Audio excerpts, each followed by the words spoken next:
Hello, and welcome to the Black Dice Society, Episode 1. Nahara. It happens again. There's panic, terror, running, something clawing at you, something chasing you, something you know that will keep you contained not just for the rest of your life, but for whatever happens afterwards. And there is running and running and running and desperation and then falling. In this precipitous drop, through the cold, through the wind, through the mist, brings no peace because it's still after you, it's still coming. Even this descent into the abyss will not save you, and then you're back. You're laying on cold, wet ground. Ratty, unfamiliar grass worries and picks at your skin as you lay there looking up at a starless night. What would you like to do? I slowly get up onto my elbows at first, just to look around. You find Where yourself am I? surrounded by an unfamiliar wood. There are sparse, gnarled trees. Odd howls echo in the distance. And the wind itself blows across your skin, simultaneously comforting and perhaps teasing you.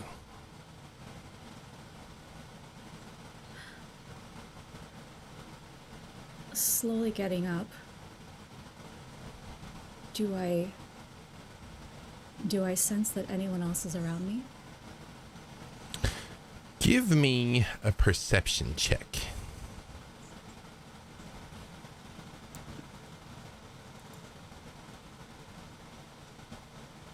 Ten. All indicators are you are alone.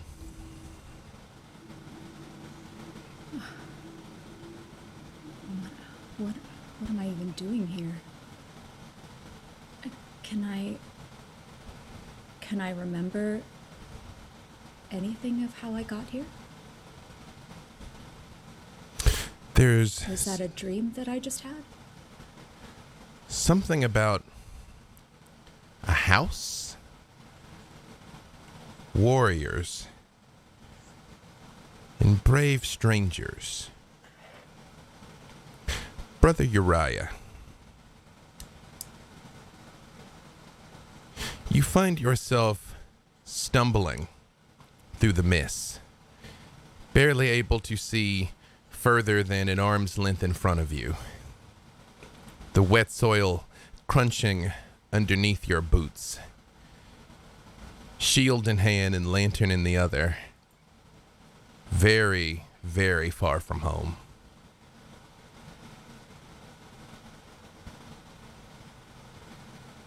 It's all so strange. I recall others, outlanders, I think, and a house in Borka. It's all so hazy and indistinct. It's like a dream. Am I dreaming now? Brother Uriah, give me a perception check as well.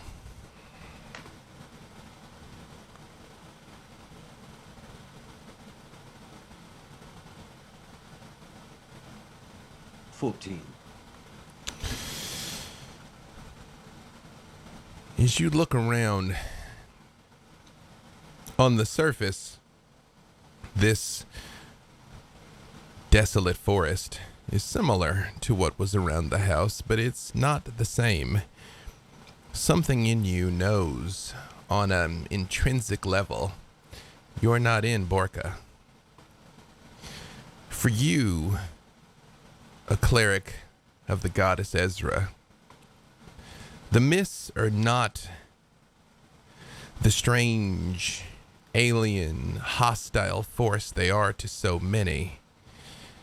They're a reminder of the ever-present nature of your goddess, and yet you know better than most the mists bring no safety with them. Indeed.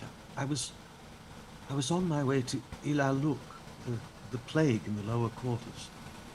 Where? Am I even in Rex Crown anymore? Up ahead of you, you hear a voice, faintly, so much so at first perhaps it was just something on the wind. But no, there's something. A woman calling out gently for aid? You there. Do you require assistance? Nahara, you hear that echoing from nearby. Hello? I mean you no harm. I hope you mean the same for me. I dart up. Hello? Hello? There you are. And are you... Do you live here? Do you live nearby? I could not say, for I do not know where I am.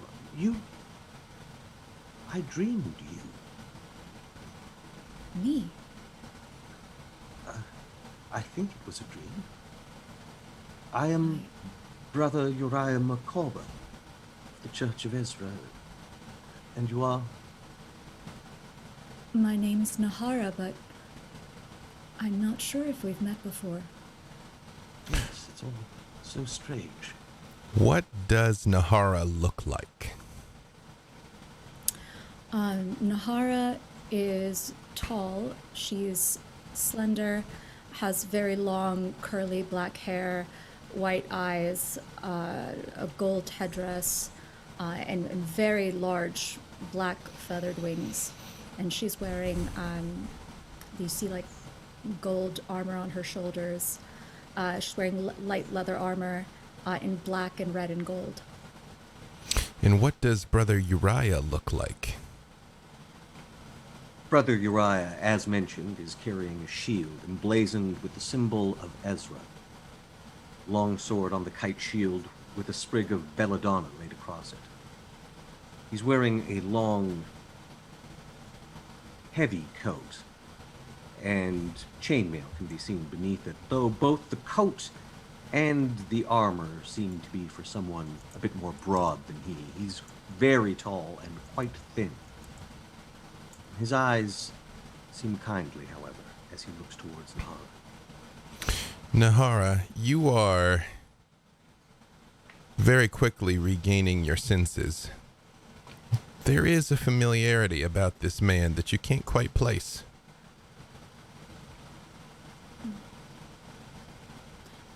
Forgive me for being here somehow. My memory's not what it used to be. But I feel like maybe we've met before, but I couldn't say where. Yes, it's the same with me, though. If we have met before, I'm sure I would remember you. I will say that I wish you no harm. That is good. It is a rare thing on the roads, in the mists. Fen, as you are out on patrol, securing the area around the carnival, give me a perception check.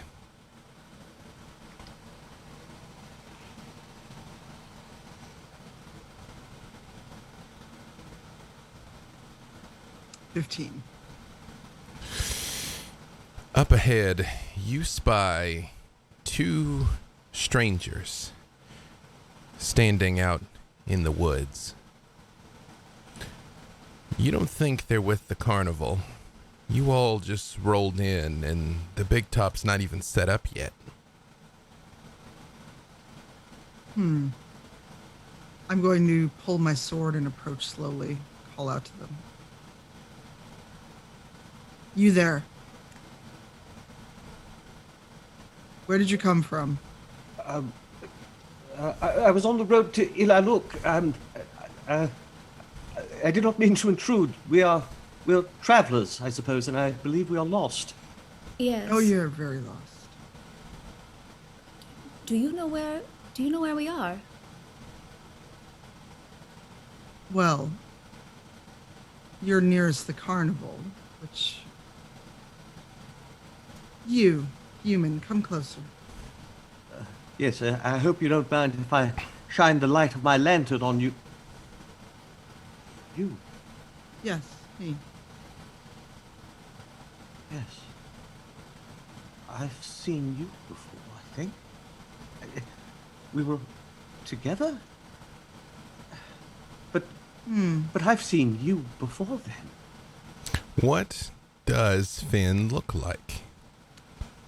Fen is wearing a long coat. She is a drow with an undercut of locks with white hair, and the tips are purple. Her eyes are violet. And depending on how much of a toothy grin she gives you, you might see some fangs.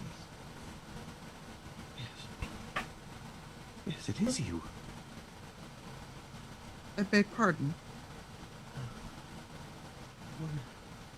When I was a boy, Can Uriah see the carnival from where we're at? You cannot. There is woods in more than a few feet past them. It is just mist. Not so dissimilar as what's behind Tatanya, for those of you that can see it. Forgive me, my head is so fuzzy. I wonder, can you tell us where we are? Well, you're in the mist. They seem to have brought you nearest the latest location of the carnival, but now that you've mentioned it, you do look familiar to me. Yes, a carnival. It seems like a very strange place for a carnival. Well, we're in strange lands. We came to Riverless when I was a boy. Set up outside of town. And you were the one. You were the one who saved me. You have not aged a day. I suppose that's not unusual for an elf, but... Well, please, there's no need to draw your sword if we're not out to harm anyone, and you two seem to have a history. Fen sheathes her sword, and she approaches to look at Uriah much closer. Ah, humans. You age, don't you? I fear we do. The decades that have passed since last I saw you have scarce laid a mark on you, of course. There are marks, you just may not see them visibly. I'm glad to see you still breathe. I have you to thank for that. I am, of course, eternally in your debt. Well, 'tis good to know, and Fen looks over. And your name? My name's Nahara, and yours? Fen is what I'm called. And, well, in these strange lands, it's nice to see someone who is not out to harm them. And I don't know, where is it that you're headed? Well, I was merely on patrol. I'm going back to the carnival. We seem to find ourselves bereft of directions. Might we join you for a moment? Just until we regain our bearings. Of course. Come with me. Thank you. Thank you. Brother Uriah, as you all turn in, begin to follow Fen, you feel an odd tug at your heart. As if when Ezra speaks to you, cautioning vigilance in the mists. Very well. I shall call upon Ezra's favor and cast protection from evil. As you grasp your mystical symbol and feel the warmth of Ezra's usually rather chilly touch wrap around you, you become aware of something else, almost unbidden. The supernatural sense that she has bestowed upon you to perceive the boundaries of life and death, and more importantly, those who traverse, and dare I say perverse, that line, springs into your mind, and your eyes of the grave open. And you recognize two troubling facts. Is your innate sense of the undead begins to radiate out from you. Both of your companions resonate with the touch of undeath. But even more concerning, you are absolutely surrounded. And with that, we are ready to begin. Hello, thank you, and welcome to the Black Dice Society, Episode 1, The Hunt for the Raven Crown. Before we go on too far, I want to explain a couple of things here. Both Ravenloft in general and the Black Dice Society in specific are horror stories. Ostensibly, mostly gothic horror, but there will be very different kinds of horror experienced over the course of this show. As such, I have to warn you in advance that there may be content that is troubling to some viewers. The cast and I have discussed everyone's lines and veils. We have a system in place for if something is going too far. But I warn you, there will be things that could be troubling. Up to and including this very episode, there is probably going to be a good bit of yelling and screaming. So maybe adjust your headphones accordingly. I can tell you, while it shouldn't be anything that that no one should do in a stream, there may be things such as children in danger, or ghosts, or creepy crawly things that go bump in the night. So just have to put that out there for you as a fair warning. Ravenloft is not a place for heroes. No matter how hard they may try, no matter how heroic they may be in the short term, at the end of the day, the mists don't claim good people. Or at least, they don't keep them for long. And with that firmly in mind, let us meet our cast along with our very first special guest. And I will go in the order in which we have already encountered these wonderful people, and start with Nahara. Who are you and who are you playing? Whoops, always has to happen. Hello, everyone. I'm Nora Ibrahim, and I play Nahara, who is your reborn fallen Azamar. Mark? Hello, I'm Mark Meir. I'll be playing Brother Uriah Macabre, Cleric of Ezra, Domain, the Grave. Tanya? Hello, my name's Tanya, Cypher Tier everywhere online. I'll be playing Fen, your Drow Dhampir Blood Hunter. Saige? I also didn't want to be muted for this one. Hi, I'm Saige Ryan, and tonight I will be playing Valentine, a reborn aberrant mind sorcerer.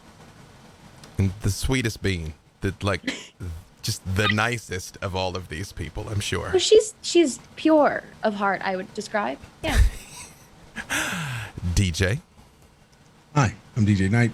I'll be playing Desmond, a human ranger, with a little bit of lycanthropy. Just a little bit. A little bit. Just like 3 days out of the month, really. No, I don't know about that, but just a little bit. Becca? Hi, everybody. I'm Becca Scott. I'm so excited for this. But you know who's not excited is Tatanya. She is Air Genasi Barbarian. And last but certainly not least, our guest, Veroniqa. Hey everyone, I'm V Muse. I'm playing Veroniqa Naprstayanka. She is an elf druid. Excellent. And I have to thank some sponsors that we have for our stream here. I'd like to thank Die Hard Dice. First of all, there are custom dice sets for each of our wonderful characters available now at the link that is hopefully being dropped into chat right now. You can use code BDS to get 10% off of our sets and any of the other dope things you can find at dieharddice.com. So check that out. Also, there is Secret Lab chairs. It is a throne befitting a Dark Lord. A few of us are rocking Secret Lab chairs, I think. I say as my headphones try and kill me here. Also, there should be a link being dropped in chat there. We have a Patreon. You can get early access to the audio versions of these adventures. We saw you all requesting that, so we're going to do that for you. But if you want to hear it as early as tomorrow, also, we will have an exclusive weekly after show that we are going to tape. We might need to decompress a little bit after some of these episodes, and we will have an after show. So you can support us there and help us do more dope things at patreon.com/The Black Dice Society. Now, with that being said, on with our show.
It is a beautiful day in Faerun, a joyous day, a day of celebration, a day of union.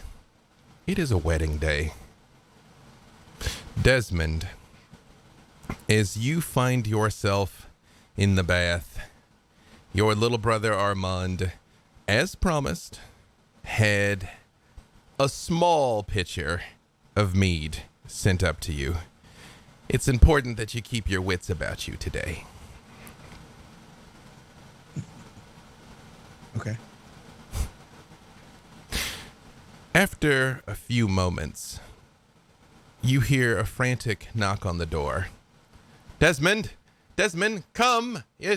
I need you to be dressed soon, please. It's a big day for me, brother. You said you wanted me bathed, brother.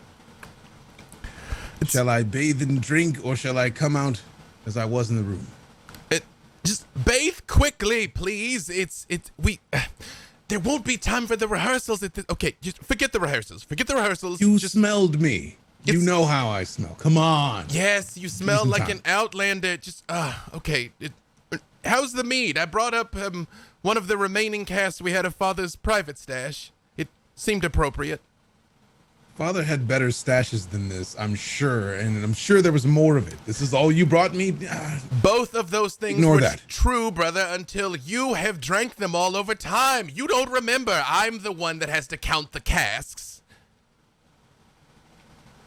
You have a point. They are delicious. Oh dear. Okay, slight problem. My bride-to-be is headed this direction, actually, and it is, a very, foul luck for her to lay eyes on me on our wedding day. I shall have to hastily depart. Please get dressed before she arrives. I'll think about it. You know, you might be my older brother, but I am the warden of these lands. It's, again, if you cannot respect me on my wedding day, Desmond, no one else will. Brother, you know me as well as any. Who do I respect? Drink in battle and on occasion mother. That sounds about right. You're after mother, of course, but... Yes, of course. Well, she's the most fearsome of all of us. We know this. This is known. But give me some time. I'll be out shortly. I'll do my best to ensure that I am robed when your lovely wife approaches, and hopefully you're not at the door, because it's your wedding day and you know Bride-to-be, not necessarily the best move. Bride-to-be, there is still time for her to come to her senses. Please do not give her cause to. I'll see what I can do. And you very much hear your brother Armand's nervous, hasty footfalls exiting the chamber. What would you like to do, Desmond? I would like to, at minimum, grab a towel so that I'm robed. I have some kind of covering, because I don't know how quickly is she gonna be to the room. He didn't specify. Okay, so yeah, I'd get out of the tub and grab pants and a towel to kind of like drape over my shoulders. What does Desmond look like? He strikes me as a man that probably bears a number of scars, but you tell me. Desmond has scars all over his torso, his back, but he is a reasonably sized gentleman. He is extremely fit. Imagine Terry Crews' little brother, probably like 6 inches short, like a solid 5'10" is what I'm saying. But he also has medium length dreads that are kind of above his head. Near him is his brown jacket that he's been wearing for his entire life. He wears a wolf's tooth necklace around his neck that he never removes, even when bathing. And he's just generally excitable dude. After a few moments, it is almost, her timing is immaculate. The moment you get your breeches on and shirt pulled over your head, you hear a soft knock at the door. Yes. Who is it? Who do you think it is? I thought it might be my brother's bride-to-be, but I didn't want to take chances. I don't want to assume. That's just rude. Desmond, are you decent? I'm always decent. May I come in? You like make sure you're still covered up. Yes, come in. And she'll open the door. Rumor had it that someone was asking for a small pitcher of mead. That would be me. Hi. Yes. Brought you one of my tonics, a little less tonic, a little more kick to it. Don't tell Armand. You know me so well. Thank you. I had an idea. Did you not sleep well? What does the bride-to-be look like? She is a smaller statured woman, and she's wearing a forget-me-not blue dress cinched in with a corset of tapestry weave that's a mix of golds and blues and rich mahoganies. And she has in her hair a mix of wildflowers and leaves that have definitely been gathered from the nearby gardens of the home, and some ribbons trailing down her back. And her hair is a noticeably vivid red that hangs down below her shoulders, right now in soft ringlets, which is not usual for her. Normally it's down and then pulled back in a braid, something along those lines. And extremely vivid, bright, light blue eyes.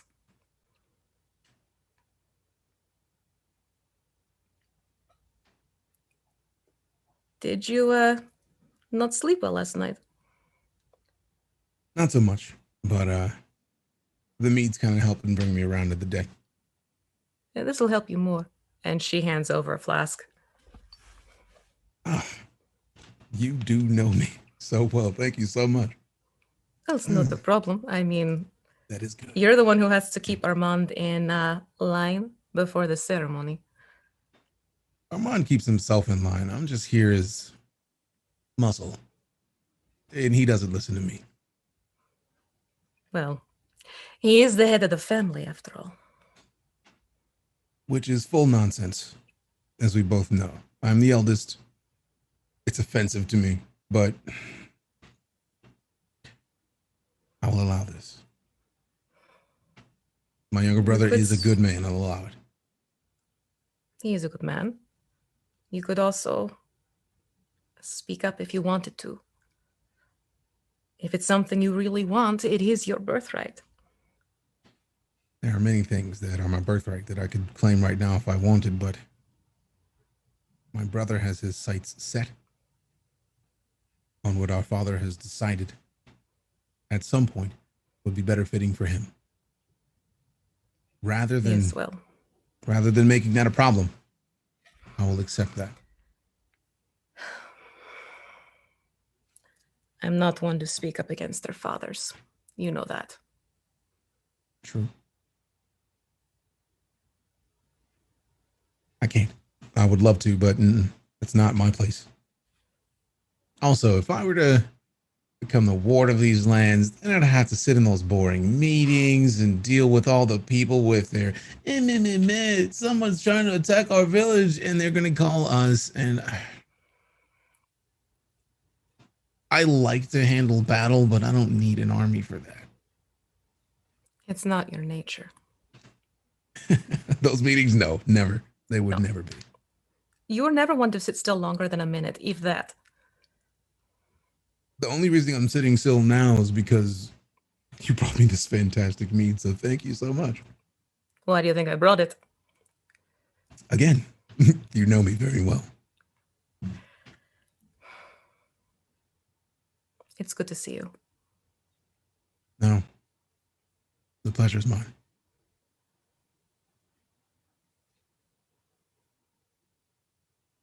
Are you sure you're okay?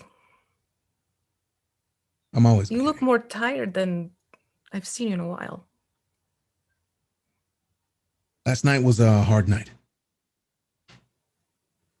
But a good night. Just, it was a lot. Just please take care of yourself. All right? I will, and I'll take care of my brother and anyone around here that needs it.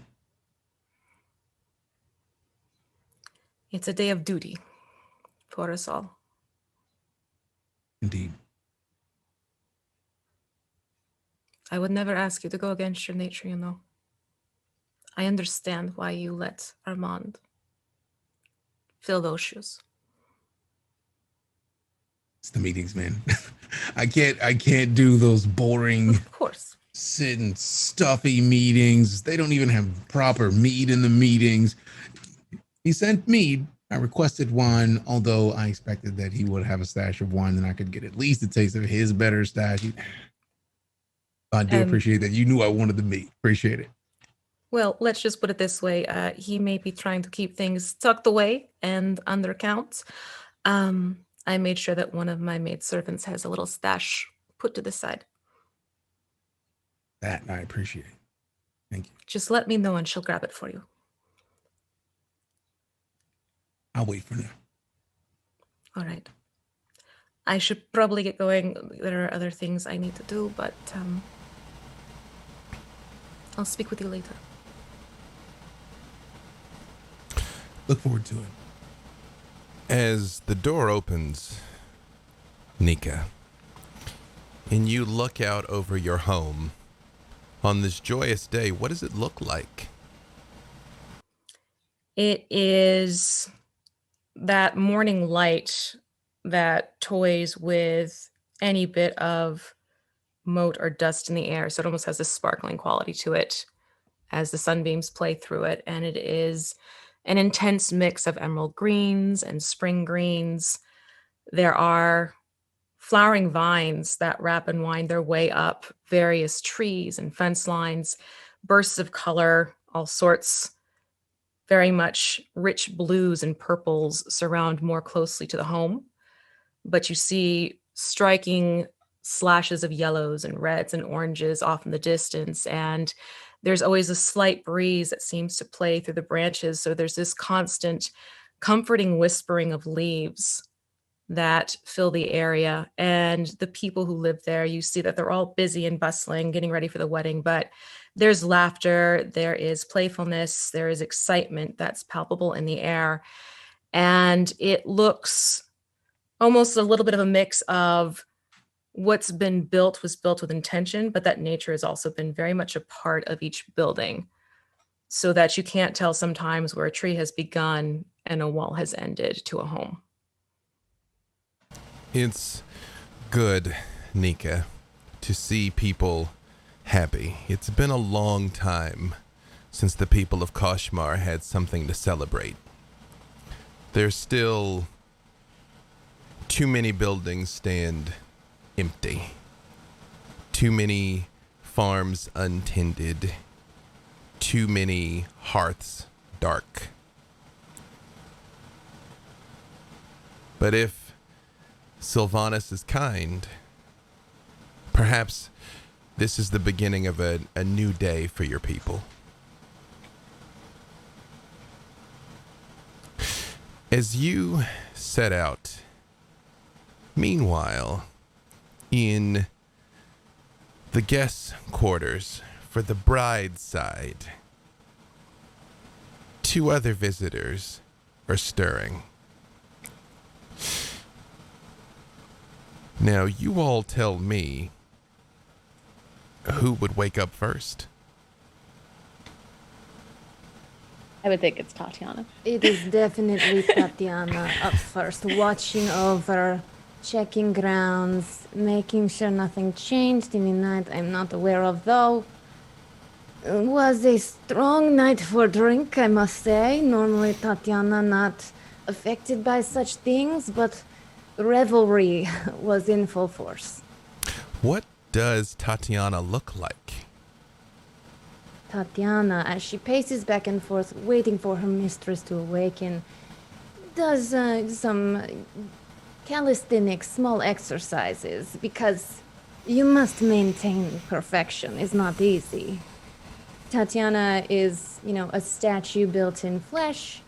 She's 6'5", which is over 2 meters for people. I can't be more specific than that in meters. Her skin is blue and her hair is a silvery white, reflecting her air genaziness.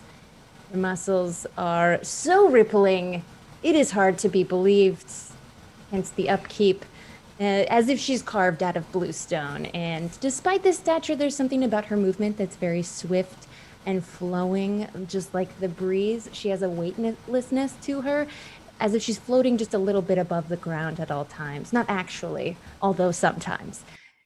Like a feather dancing. And she is wearing particularly light fabric, like a stone color and blue colored. She's always wearing very flowing, not constricting clothing, but usually has a light layer of armor above it, although not today.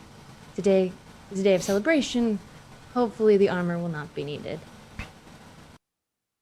Hopefully, in Valentine, as you lay there with your eyes closed,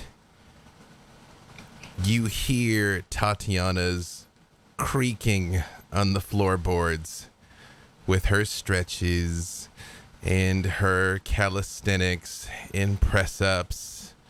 She keeps lifting the edge of that heavy oak bed over and over and over again. Good morning, Tatanya.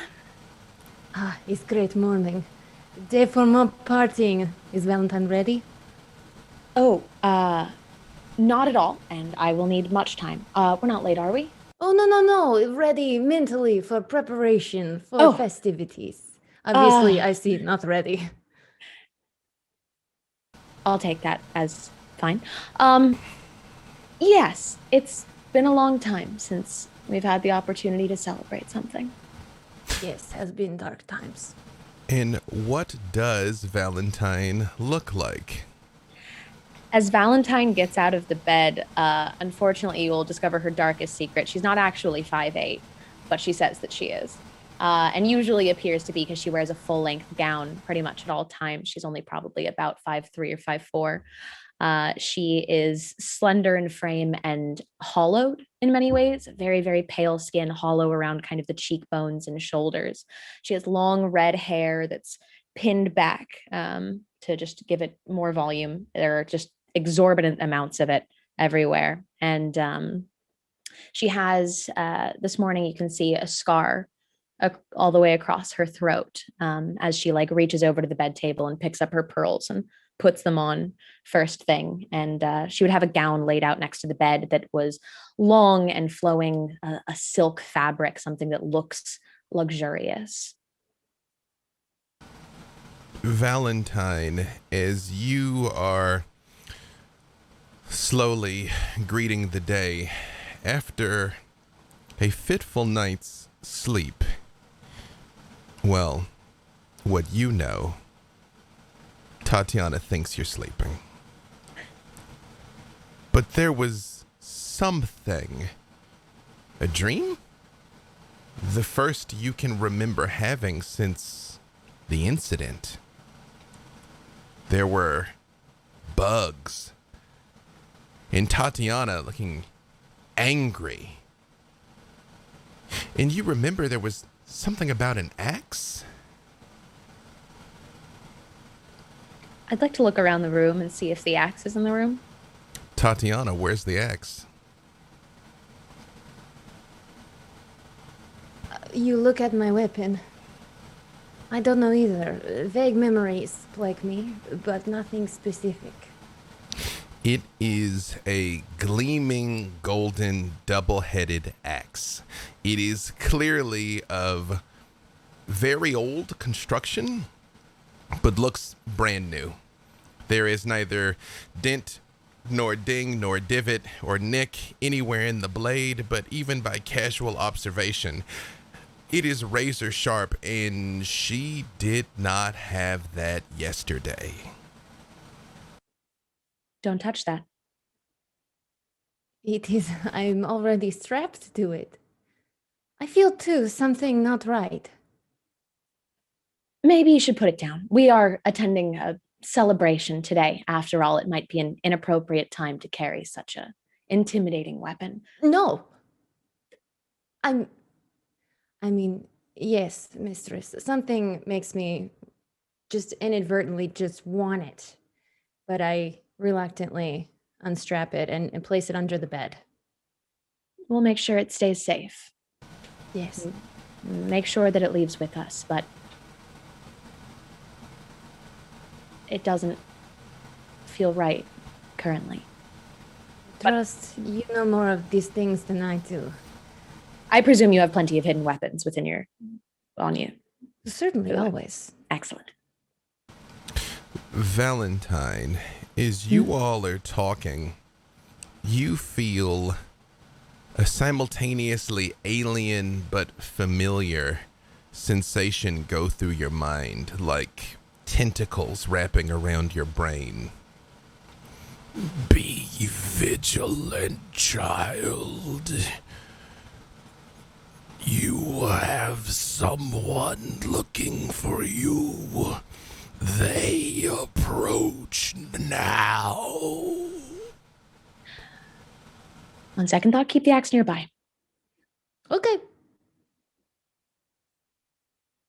I roll over the bed and fall to the ground, but like catch myself in a push-up as my feet slowly lower, and then I slide the axe out. The moment you wrap your hands around the hilt of this axe, Tatiana, it Oh, just crap. feels right. It just feels like, oh yeah, like this was the missing piece. This was the one thing stopping you from honestly ruling all these. No, wait, making sure Valentine rules. Probably. Can I take my hand back off? Oh yeah. Oh, okay. She Are you- releases Oh, it. it's not gonna be that simple, Tatiana. Are you all right? It's fine. Nothing to worry. It's a powerful weapon. I don't see a look of fear on you often. It's not often I feel this feeling of fear. Well, maybe a little party would help, and I'll just kind of like extend my arm out to proceed. I've been doing my hair in the meantime. A moment later, as you are preparing yourself, a soft knock comes at the door. I open it. It is your dear friend, Nika. It's a wedding day. I'm gonna pick her up and spin her around and kiss her cheeks. Okay, don't break the bride. Thank you. Oh yes, of course. Yes, No. wedding day. Definitely, it's wedding day. Thank you. Congratulations on your big day, Nika. It's wonderful to see you. Yes, it's going to be a wonderful day for many people. Absolutely. Not for you? It's going to be a lovely day. Armand is a wonderful man. It's going to be a good thing for Koshmar. Have you come in the door, or are you still standing outside? Tatiana like pulled me in and spun me around. I'll go ahead and close the door. Tatiana has tears in her eyes. She's trying not to let them fall. You're just so beautiful. I know maybe it's not a perfect day for you in every way, but most ways it's perfect. She's a sucker for weddings. If I could Well, just I mean, insert one small thing, audience, I'm aware that we're getting some slight video lag. Unfortunately, I'm pretty sure that's on my side, and nor can I do anything about it. So I guess for whatever reason, if we drop, we'll be right back. Otherwise, hopefully, it will smooth out shortly. Please continue. Fingers crossed. Why Oh, do you I'm- hesitate? I see fear and sadness. it's not fear. I mean, I probably should have talked to Desmond before the ceremony, but I stopped by to say hello. I thought was not a problem for you anymore. No, it's not it's not a problem. It's more just, I don't know, reminiscing. Just thinking of what could have been. But it's not my place to make him stay and do what he doesn't want to do. No, but what could have been could still be. Marriage is beautiful, love weddings, but love is good. But no one can trap you into anything. And if you don't want to be here, I'll happily see you out. Oh, an escape? Oh, but wait till after ceremony so we can drink and then escape. We'll take it So- with us. A woman should never feel trapped. How about I keep that in my back pocket? Offers Noted. open. We'll keep an eye No, out I for a appreciate signal. it. Thank you. I appreciate it. And again, it's more, I know it might just be cold feet, it might just be nerves. I mean, this is all just come together so quickly and everyone is excited and happy. And I think it was more just, I don't know. It'll be good. It'll be wonderful. It is going to be a happy day. I will be the beautiful, happy bride, as everyone keeps calling me. Though I swear to God, if the next person tells me to smile when I'm about ready to have my cheeks fall off, they might get punched. That's a different story. We will also It's keep an going eye to be out for a fine. signal for that. Oh, that's Oh. even better. Nika, Yes. is perhaps difficult when you have much on your mind, but I think you choose brother who make you happier in old age.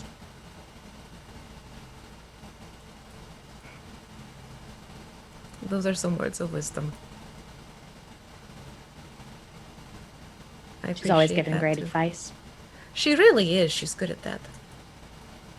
It's embarrassing. I look out the window. I don't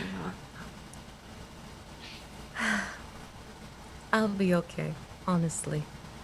Armand is a very good man. He is sweet, he is doting, he is funny. I know in the long run he is going to be the one who can stand by me and help me and do good things for Koshmar. Well, know that your options, those doors will never close. And I believe that if my mother was here, she would say, in the end, whatever choice it is, I hope you choose yourself.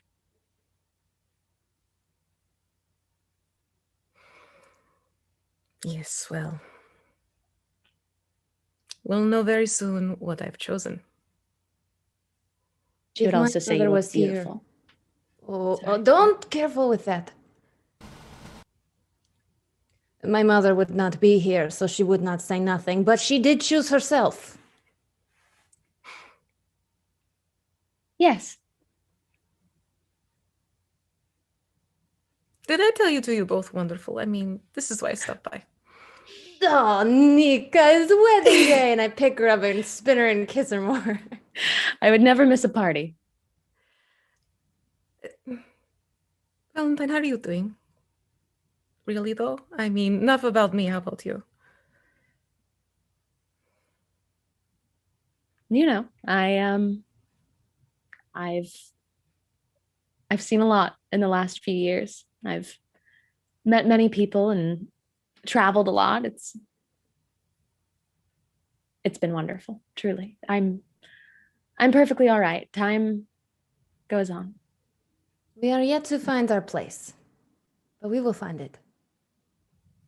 Well, you know there is a place here. Anytime, just let me know. And just as you offered something for me, if you ever need anything, let me know. Even if it's just an ear to listen. Thank you, Nika. I appreciate that. Of course, it's what friends do for each other. What I desperately need is a dance at the wedding today. Oh, absolutely. I mean, that's where I plan to be most of the time, is on the dance floor. Well, after the ceremony, of course. You should see what they've done at the temple. Since I have It's ear for listening, much. if we do escape, a tavern, hear me out, in the back Okay. fighting ring. I run the fighting ring and fight most days. Option. I'm fine with this. I don't It's see very enough. good bet. Yeah. I appreciate having a plan as a backup. It's always good to have always good. options. Mm-hmm. Okay, don't sleep too long on tavern fighting ring. Someone else will think of it first. Maybe even both. Maybe a nice little escape when you need a moment away from all your new duties. Yes, I think it's a lovely idea. Off in the distance, you hear, Veroniqa! Veroniqa! Come, girl, you will be late to your own wedding. Come. How can I be late if I'm the bride? We still have a schedule. The sun will set on all of us. Come, girl. And you hear the voice of Cheritina, your head maid. She's kind of in charge of the day. We'll see you out there. You know what? Maybe distract her for a little bit at some point, just so I can actually take a breath without hearing, that. Can do. It'd be appreciated. I better go, otherwise she's going to start harassing everyone. Has We'll see you on the anybody dance floor. seen the girl? I hear your voice. You cannot hide from me. I know I'm not planning on hiding. I'm about to come right out. And opening the doors, this is happening. It's right as you go to open the door, you hear, no, hi Armand, where is he? Make sure that his eyes are covered. Someone, come.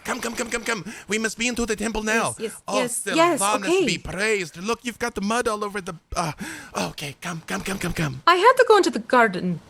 You did not have to go into the garden. You chose to go into the gardens. I'd like to cast Minor Illusion just to the sound of glass breaking in the distance. Oh no, my place settings. Come, Nika, come. And she takes you by the hand and very much hurries towards the temple. Weddings are a unique kind of torture, aren't they, Tatjana? I think is nice.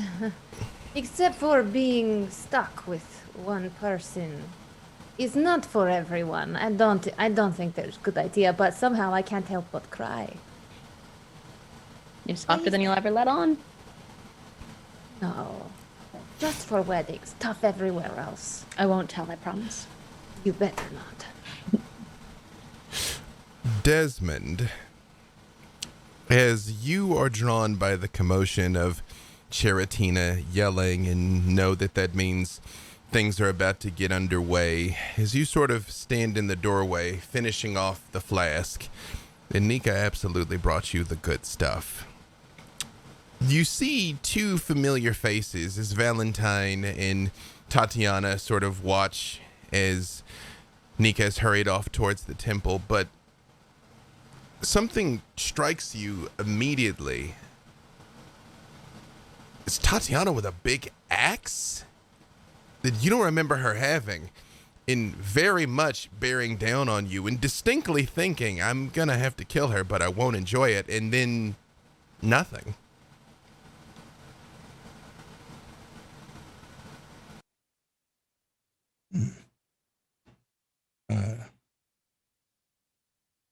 Why did you have gotten that axe? That's new.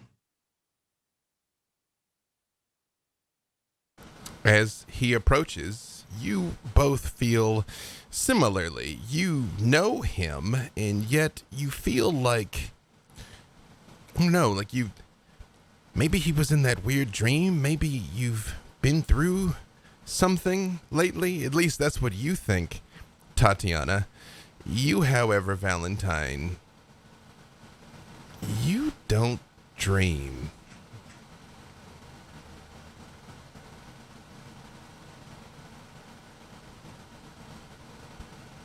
Desmond, Yes. how was your night last night? It was interesting and busy. Hmm? How about yours? A little hazy. Maybe too much wine.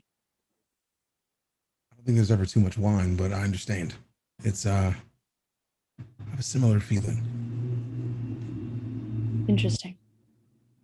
Agreed. You both are coy. Did I try to kill you? I was under the impression that was a dream. I do remember something about you and something about that, like an act similar to that. It's hazy, but when I saw you, I felt like we might have to tussle a little bit, and I was kind of concerned about it. But this is interesting. She touches his shoulder as she says, "Is not something I would ever want to do. Desmond, you are dear to me, and should we fight, you would die valiantly because I never lose." And Desmond kind of just like sucks his head down and just. But I would never. You could think that all you like, but I do remember that if we shared the same drink, which makes no sense to me. Makes no sense, but it seems that way that His only that explanation. actually was a problem for you and us. I feel like there were other people there too, but I can't put a finger on it. I don't know. There were people, they were strange to me. Yeah. But I know you, and you were not strange to me. Axe? And you are not strange, and I know what your day will be like today. Congratulations on the wedding of The brother. congratulations are all his. It's nothing to do with me. Well then, consolation, I am sorry for wedding of brother. I appreciate that. I would just like to use my telepathic speech to just pop into Desmond's head and real quick and go, why don't you tell me how you really feel today? And I kind of respond back like, that's an impossibility. We're all friends here, aren't we? Still telepathically, he's like, yeah, but some things you don't speak out loud out of respect for family. Well, if it happens to pop into your head, let me know. Somehow I get the feeling if it pops into my head, you will already know.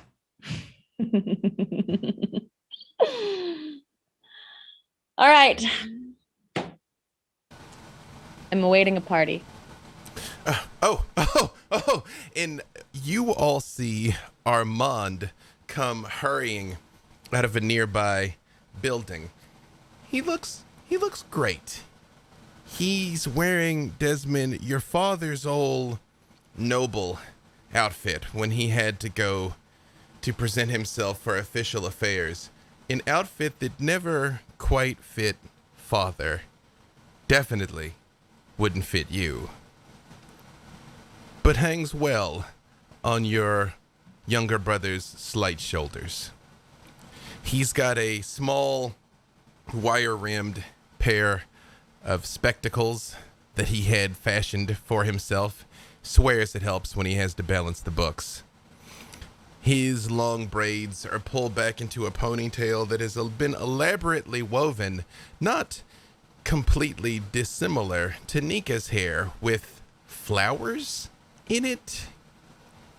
He's wearing royal purple with a couple of father's medallions on his breastplate, along with your family crest, and a sword more ceremonial than not, but surely carries an edge, hangs from his waist. As he sees the three of you and is oh, Valentine. Tatiana, hello. Tatiana, do not pick me up, please. Please. I cannot help. I will count this as a wedding gift if you do not lift me off my feet, please. Well, we've already brought a very expensive wedding gift, so I'm sorry, I can't possibly stop her. He very much hurries inside. Valentine says I can. He hurries inside the room, almost actively running to get out of the view of people before you get him, and yes, lift him off his feet. Yes, I'm happy to see you as well, Tatiana, Valentine. Yes, I'm richly blessed. Thank you. Yes. Congratulations on your big day. Yes, We're thrilled to be here to celebrate you. Might I ask you all for your honest opinion on something? I cannot ask my brother because he will deceive me on purpose. He loves to torment me so. Would I lie? Do I look all right? I wish to look smart.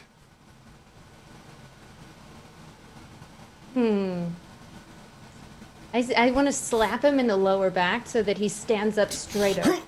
He's better. Ooh, There you go. Marvelous. more like this then. Chest out. Confident. Proud. Chin up. Ooh, this has to be murder on the lower back. How do you walk around like yes. It helps when gravity pull you less. It's almost like my voice got lower in the process. That's unusual. Thank you. You're thank welcome. you. I have to,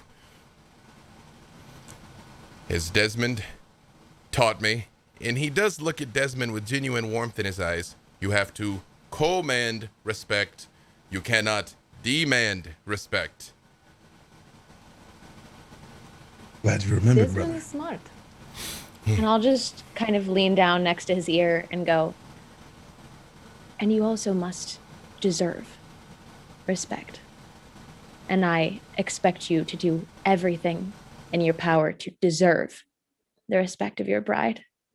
Is that fair? Quite, Miss Valentine. I'm aware of the terrible toll that a dishonorable life can bring, and I wish to do nothing but to elevate and bring glory to our newly combined families. I have high hopes that we will repopulate these lands, and Koshmar's brightest days lay ahead. Wait, I lost my... Koshmar's brightest days lay ahead. You have to talk from down here. No problem. I Slap again. Yeah. Talk from lower down here. It more resonates than I understand. Yes. It's fun because that's when she hits nicely. Tatiana, I don't suppose I might be able to sway you to a position of the captain of the guard for Koshmar. Our fighting force is small, but they are brave. No, this is not the place we are meant to stay, I don't believe, but, well, perhaps I give a few pointers. Much appreciated. Again, my brother here, just likes to challenge them to sparring matches and box them about the ears and shoulders and laugh. Yes, kind of what I would do. If they can't fight, can they really lead our people, though? No, but you have to take the time to instruct them properly, Desmond. I've told you, simply being boxed upon the ears teaches a person nothing. I can say that with some authority. But as a leader, you should be ready for battle at all times. If they don't get boxed around the ears every now and then, can you be ready for battle when it may strike in the middle of dinner? No. Right when you say... might have to... When you say in the middle of dinner and you start emoting, he very much jumps back, fully expecting you to try and hit him. Like, oh, Brother, you look great. Do not make him bleed before wedding ceremony. I am not going to make my brother bleed on the day of his wedding. Tomorrow, maybe. Today, not in the slightest. He looks great. And he kind of looks him in the eye and says, brother, you wear father's robes perfect. It never would look as awesome on me as they do on you. And somehow, even though you have flowers in your hair, it matches your bride. Looks great for that. But even though you have flowers in your hair, somehow you look regal. You look like today is the day that leads you to the rest of your life and helps our kingdom. You have this. You're great. It is, a surprise for Nika. She does so love the flowers. And Desmond, I have spent my life in another man's shadow, attempting to live up to father's memory. If I'm being honest, I barely remember him. I was young when he did not return from the campaign.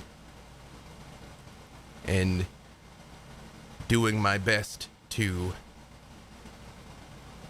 aspire to your example and be half the man you are and hold up mother and hold up our people. I hope someday I will make you proud, as proud as I am of you. He just looks confused at him and just, your existence makes me proud. You have no need to try. You're here. You hold the crown. And you exude the respect that you will earn, that you have earned. There's a need to try to be me. Just be more of you. Brother, if there were only time. I have so much to share with you. I've learned so many things of late. Recently and right when he says that, the bell rings. Bong. Bong. On the top of the temple, calling everyone to the start of the ceremony. I suppose it's time. I confess to you, Valentine and Tatanya.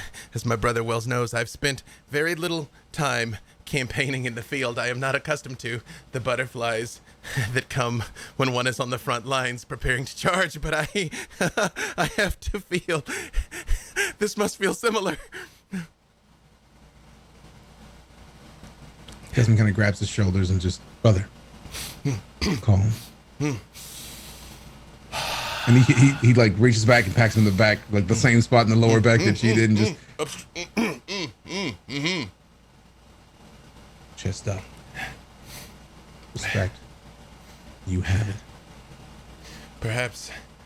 Perhaps this will be the day that sets all of our grand destinies in motion.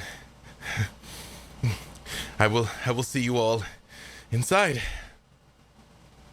And as he opens the door, you all see outside in the town square people gathering, making their way to the temple, dressed in their finest regional extravaganza. Valentine, it's quaint and provincial, but they've done their best. And everyone starts funneling towards the temple. A few moments later, Charatina comes hurrying up to you all again. She looks the least dressed of everyone. She has pins along the arm of her dress. There is a tape measure wrapped around it. There's a sticky gum and spare flowers. She is a one-woman wedding rescue team. As she comes hustling over to you, kind of pushing her own hair out of her face, and she says, you all have your lines for the ceremony, correct? You will be called upon, each of you individually, and you do know what you are supposed to say, yes? Yes, these words, you're sure, just as you've written? Precisely as written. And she walks right up to you, and she's small. She's maybe 5'4". You tower over her, Tatanya, but you see no hint of fear in her eyes. If you ruin this day for my wonderful Nika, I swear we shall have very stern words. Is understood. You are potentially very terrifying woman. You think I'm bad? You should meet their mother. Come, into positions. And she does start actively, like, shooing the three of you towards the door. I am shooed. I'll use prestidigitation just to get some of the, like, garbage out of her hair. It's like an instant glow up, Tatanya. Just a little bit of the dust on your boots from pacing, a little bit of the dirt on your hands from the push-ups, all just...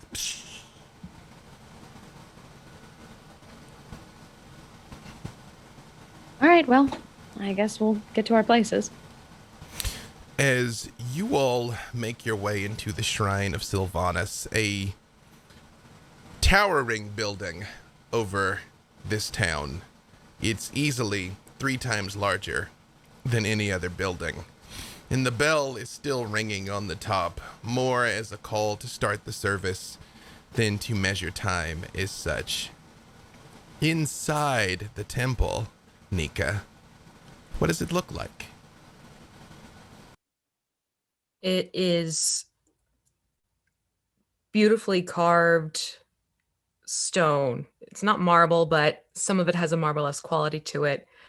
It all has a very light sheen to it. And wreathed around the pillars that line the aisle are garlands of greenery. Where there are flowers everywhere else outside, inside it is greens. There are fronds, there are wreaths, there are just boughs of branches spread along the aisle as well. Almost like the forest is being brought into the building itself. And at the top, there is this intricate archway that lines the center aisle of the temple. And it's so high that it actually starts to fade into the shadows, and you can't quite see the carvings at the top of each of the columns. As you all walk in and the people are beginning to file in, you all see a majestic looking wood elf. She is clearly old, even by elven standards, with deep wisdom lines along her face and heavily worn smile lines as well. She wears the combined finery of Sylvanas and of a child of the forest. And as she sees you, Desmond, and Tatanya and Valentine, she very much motions for you all to come forward.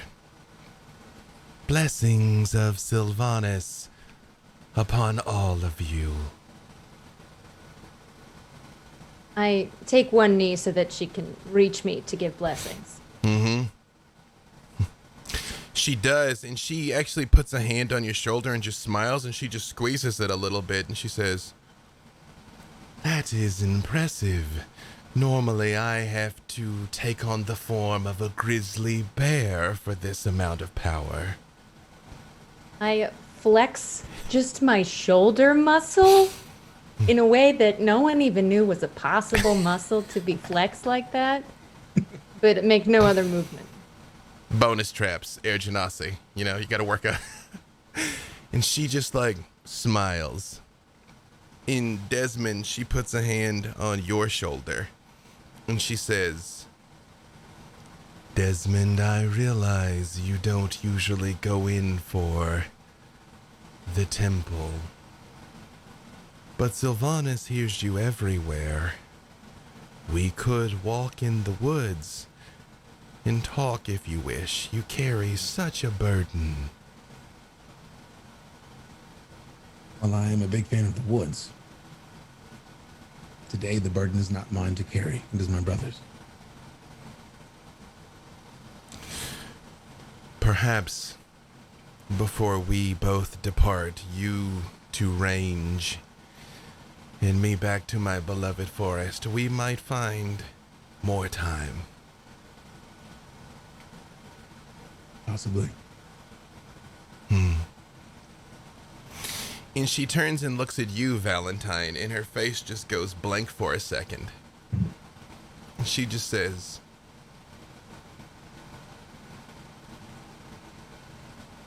"Oh, my child." And you see her eyes very much fall on your necklace.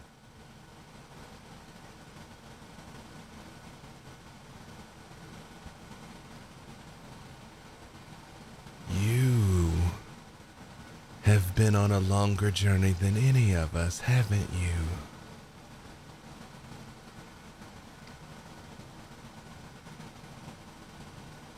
Long for some.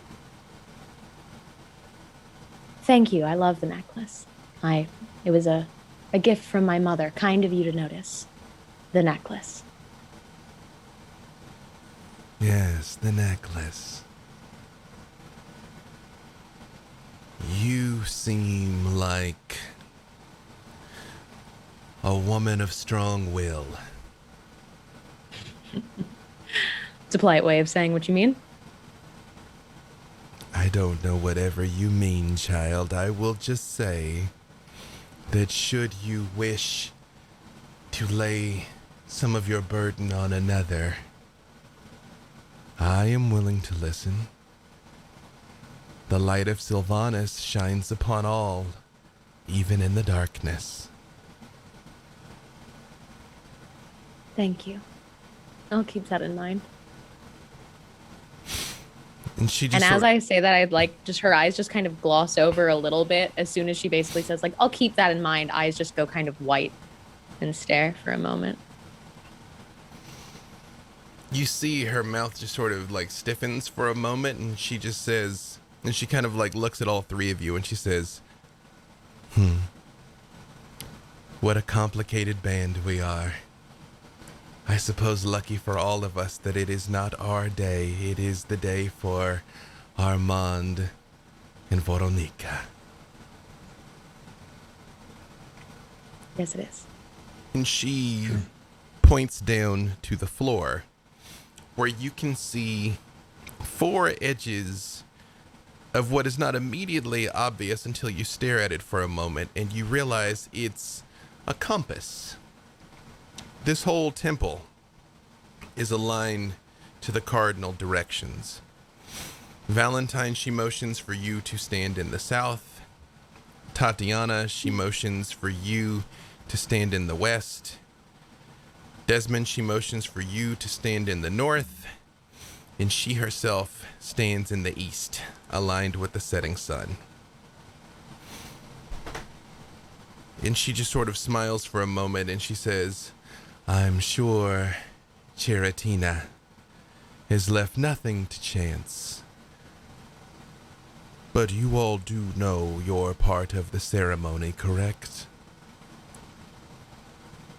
Yes. I will motion to you when it is time.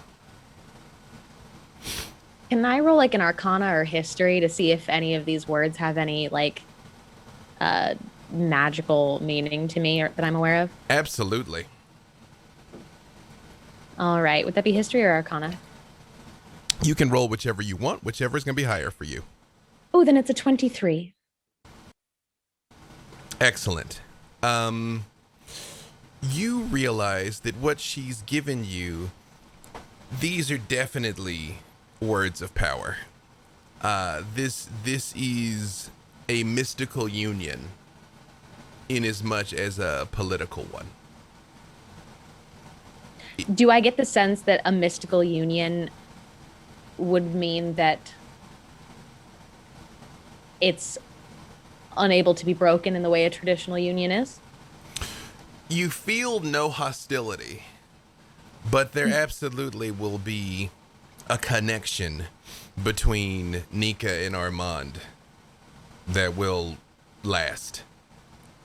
Noted. Now, once you all are in position... Can I whisper to Yes. Valentine? Mhm.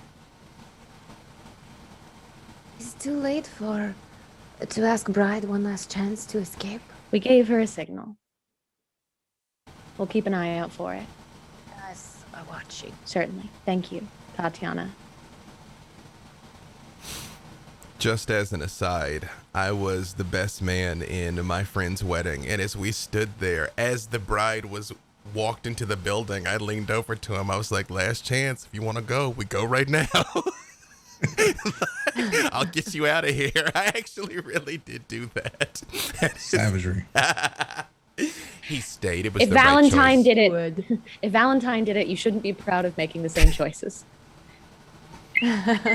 Maybe me being terrible is why I'm on this side of the screen. That worries me. It should. She stands there and holds her hands up and she says, friends, I am Kuksha, priestess of Sylvanas. Today, we are here to join 2 lives, 2 hearts, and 2 souls. And she holds her hands up, and when she does, doors to the east and west open up. And from the east, Nika is ushered forth, and from the west, Armand comes out. Chest splayed as you all instructed him, looking as courageous as he possibly can, walking forward. She motions for the 2 of them to kneel on cushions that are placed before her in the center of this compass around all of you.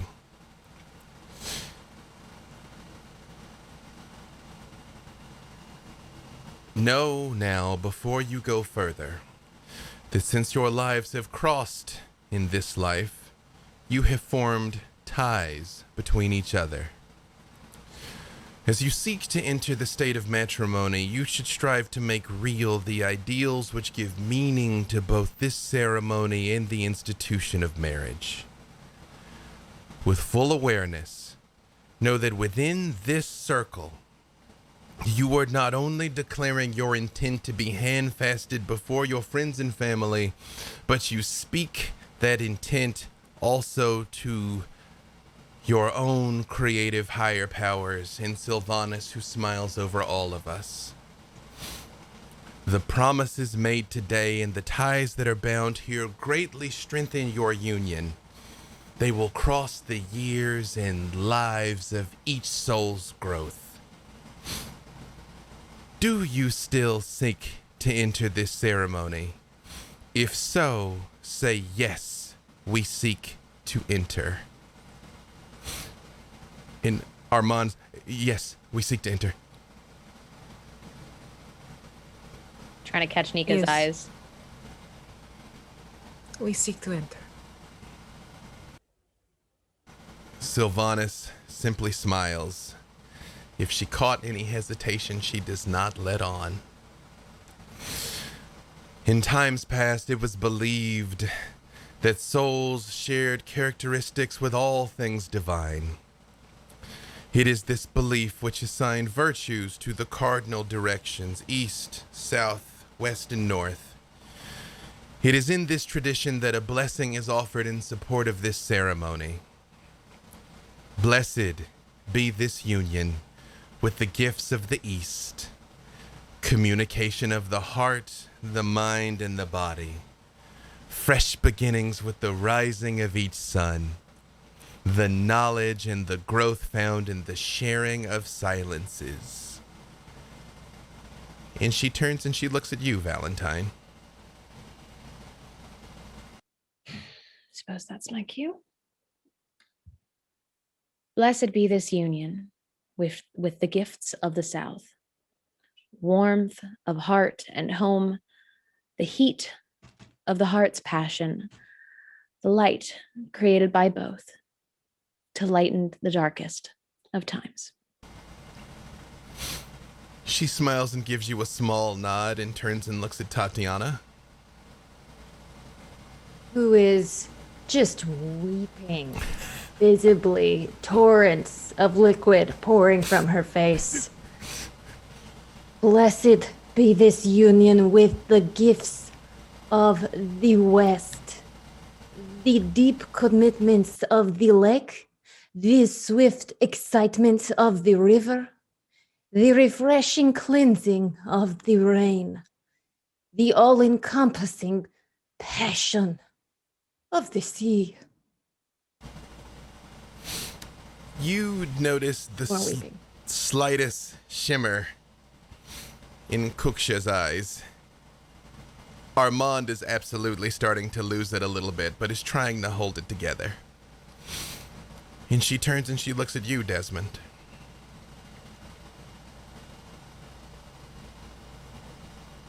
Blessed be this union with the gifts of the North.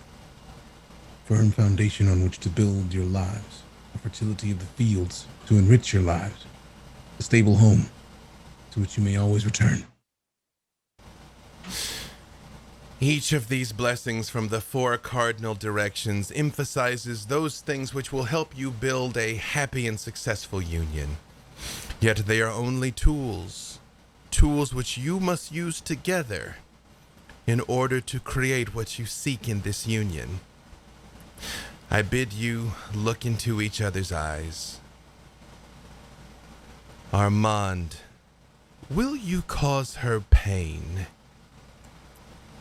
And you see he looks at you, Veroniqa, for a moment.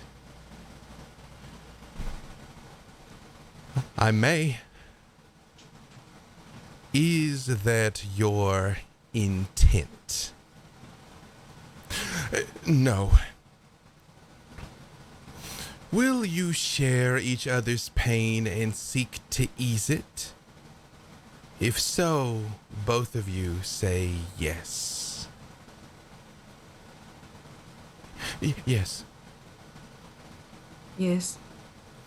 She looks at you and says, Veroniqa, will you cause him pain? I will. Is that your intent? Never.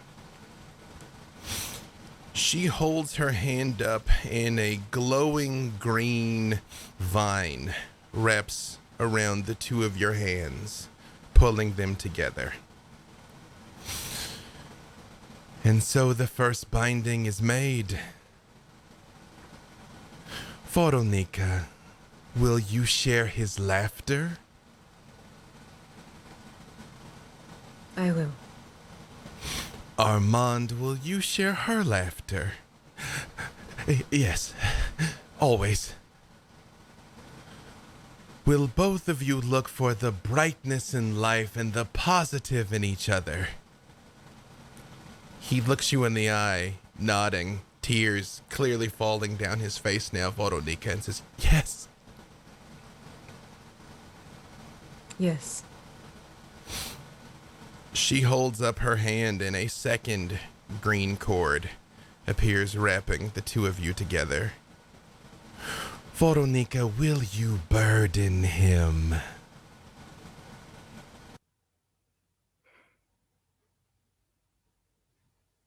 No. If you do, is that your intent?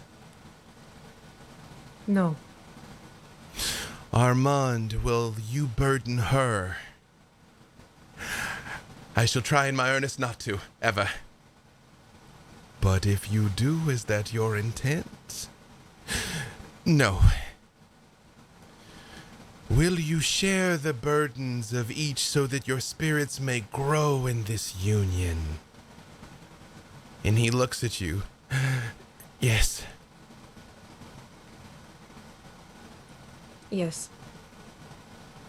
And the third cord appears. Veroniqa, will you share his dreams? Yes. Armand, will you share her dreams? Always. Will you dream together and create new realities and hopes?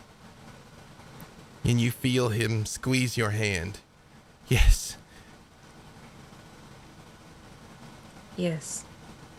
And a fourth cord appears. Armand, will you cause her to anger? I should certainly hope not. My love does have a bit of a temper.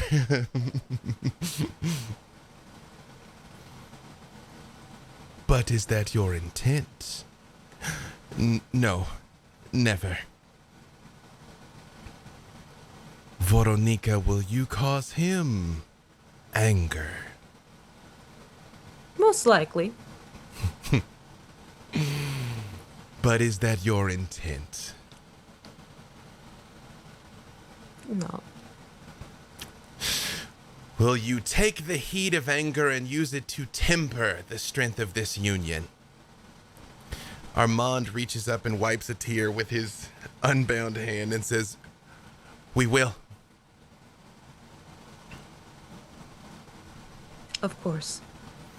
And a fifth bind wraps around your hand. And Kuksha looks down and says, one more.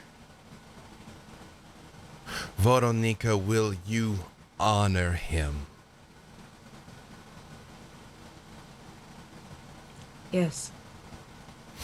Armand, will you honor her? To the end of my life. Will you both seek to never give cause to break that honor? We shall never do so. No. And a sixth binding appears, covering your two hands almost completely in this glowing, living energy. And so the sixth binding is made.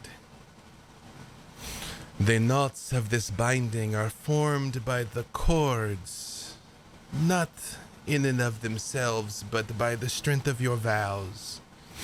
Either of you may drop the cords, for as always, you hold in your own hands the making and the breaking of this union. And she motions, and all 6 cords just fall away and land on the pillow underneath you, and then dissolve into gold and green sparkles. Here before your friends and family, and in the eternal light of Sylvanas, I pronounce you wife and husband. You may kiss. And he very much reaches forward and just puts both hands on your cheeks very gently, Veroniqa. And he says, "To forever, my darling." To forever. And kisses you. And you hear very coy, gentle clapping. As outside, you hear the flaps of wings as all manner of beautiful birds have been gathered, Veroniqa, to be released to celebrate your joyous union. And the bride and groom process out with everyone. And Kuksha follows them out as well, leaving the 3 of you standing here in the empty temple.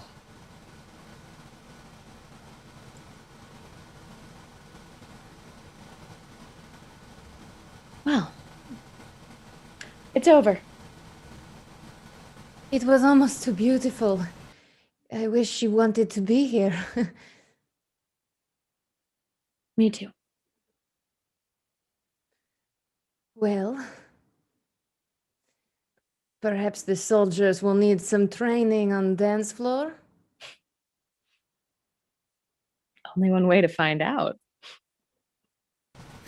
Desmond, what's going through your Desmond? mind? Yes. Yeah, no, carry on. Go on, Tatanya. Desmond, you are so quiet. It was hard for you, I imagine. It was about as hard as I could bear. It's tugging me in 2 different directions. It's happy to see my brother happy. Since our father never returned, it's rare to see him this joyous, this focused, this intent. So that brings a warmth to my heart that I can't put into words. But Everything. well, it is done now. It is. And with it being done, that allows me to let everything be done.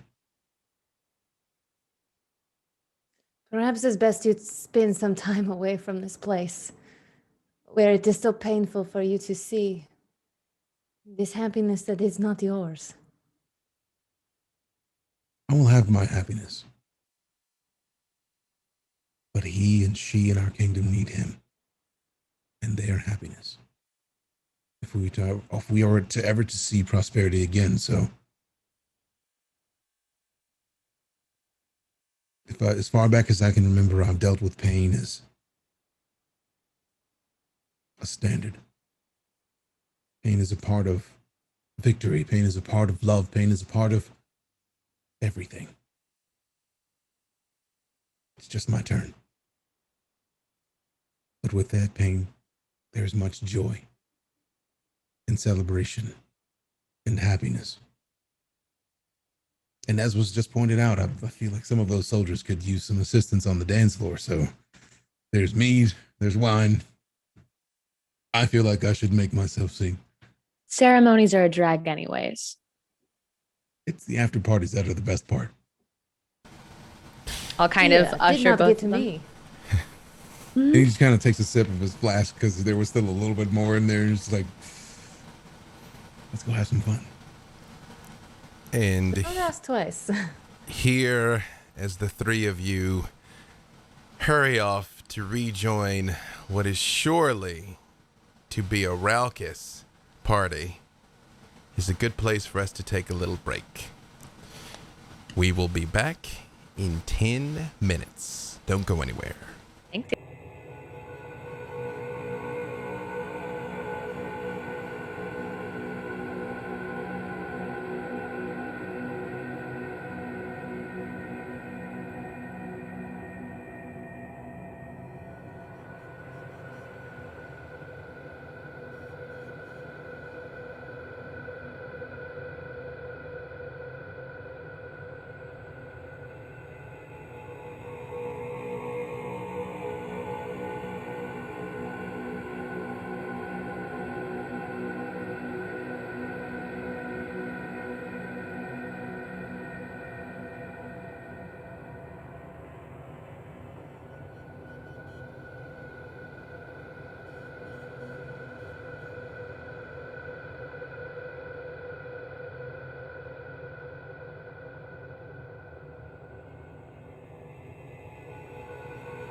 The night passes happily.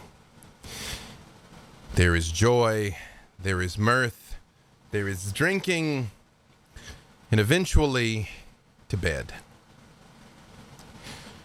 Sometime in the late night, you all are awakened by shouting and screaming. And I warn you, adjust your headphone volume. I meant to say something before we went to break. But you all hear, ah! Ah! Ah! Echoing out into the night.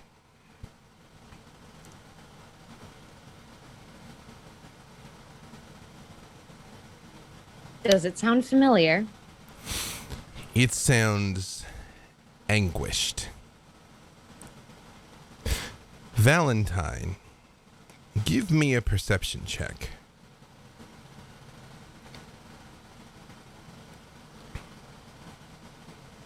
$14.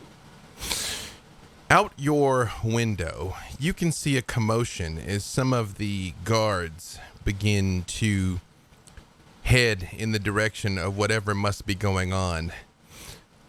But off in the distance, right on the edge of town, you see a very tall, hooded figure standing alone.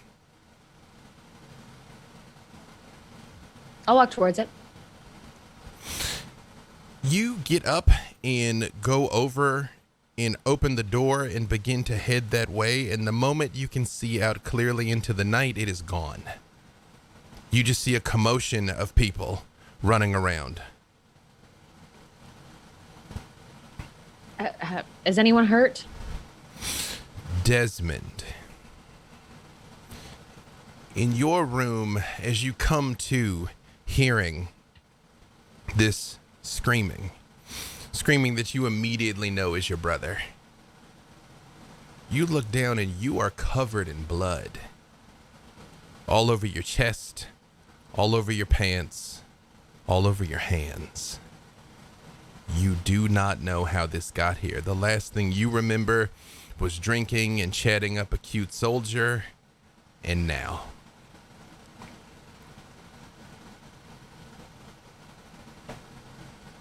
He sniffs the blood to see if it smells like his brother. Give me a perception check.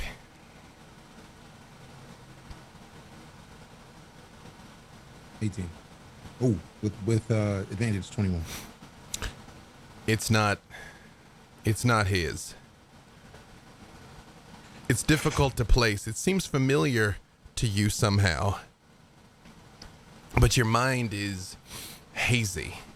It's sluggish and it's difficult to move. And you hear again, no! No! Gods, no! Sylvanas, no! Ah! Nika! Ah!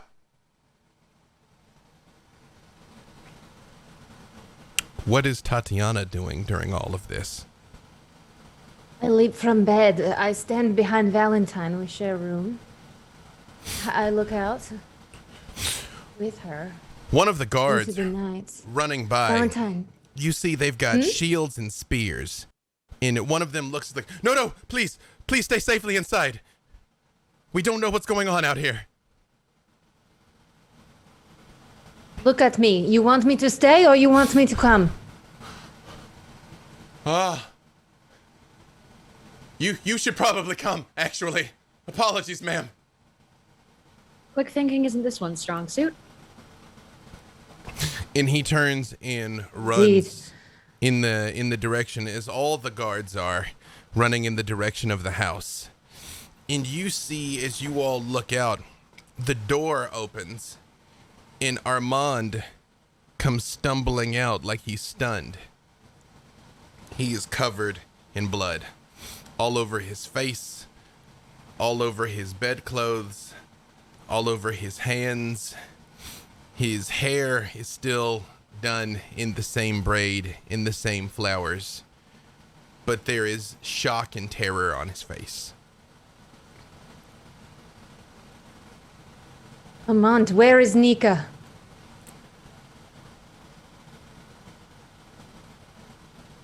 I want to shake him by the shoulders.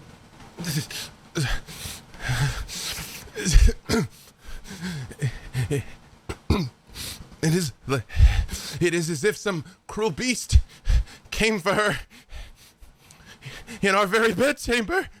It took her. It is as if it took her heart from her chest. I'd like to run to their chambers. Valentine, the moment you start to run towards their chamber, a cold streak goes through you. Something you have not felt since the presence of death itself. And on the edge of town, in the same direction that you saw that person, you see a pair of burning eyes appear, seemingly suspended in midair. A cruel, bluish purple flame. And then a second pair of eyes appears as the outline of a horse wreathed in flame appears on the edge of town. And all of you see what looks like a giant of a man in jet black plate armor with a heavy pot helm on the back of this nightmare of a horse come slowly riding into town. Where is it? Where is the Raven crown? Desmond, during all of this, what are you doing? Desmond wipes off all the blood at the sound of the last scream, or attempts to, and runs out into the direction of the sound. Like sniffing on the way, just trying to see if he can pinpoint any information. As you come running and you catch up next to Tatiana and Valentine that are staring at something, and you see around the corner, you see this man on the horse. And the guards turn and look at him and say, to arms, men! To arms! And they go charging towards him. And you see the horse just kind of rears back its head and goes, and flames come out of its nostrils. And this man in the armor looks down at them as they come charging forward with their spears out like they were trained to do. You all are but children. You fight without skill. You will die without honor. And he raises his hand and a shockwave goes out from him. And it overcomes the 10 men that were running towards him, and they just drop dead. And you see all of the plants and flowers that Nika loves so much in a radius around him just wither up and die. The veins on the buildings and everything. And they... And he very slowly hops off the horse. Boom! And lands. And you hear the mud squishes underneath him. He must be tremendously heavy. I will have my answer. Whether you live or die, where is the Raven crown?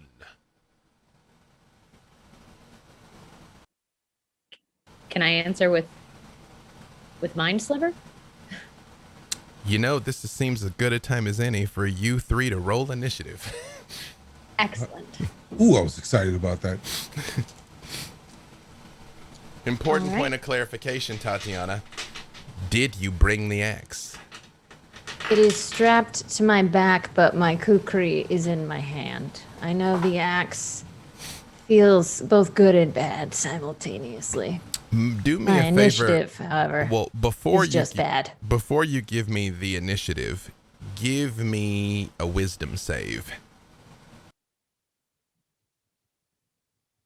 Ooh.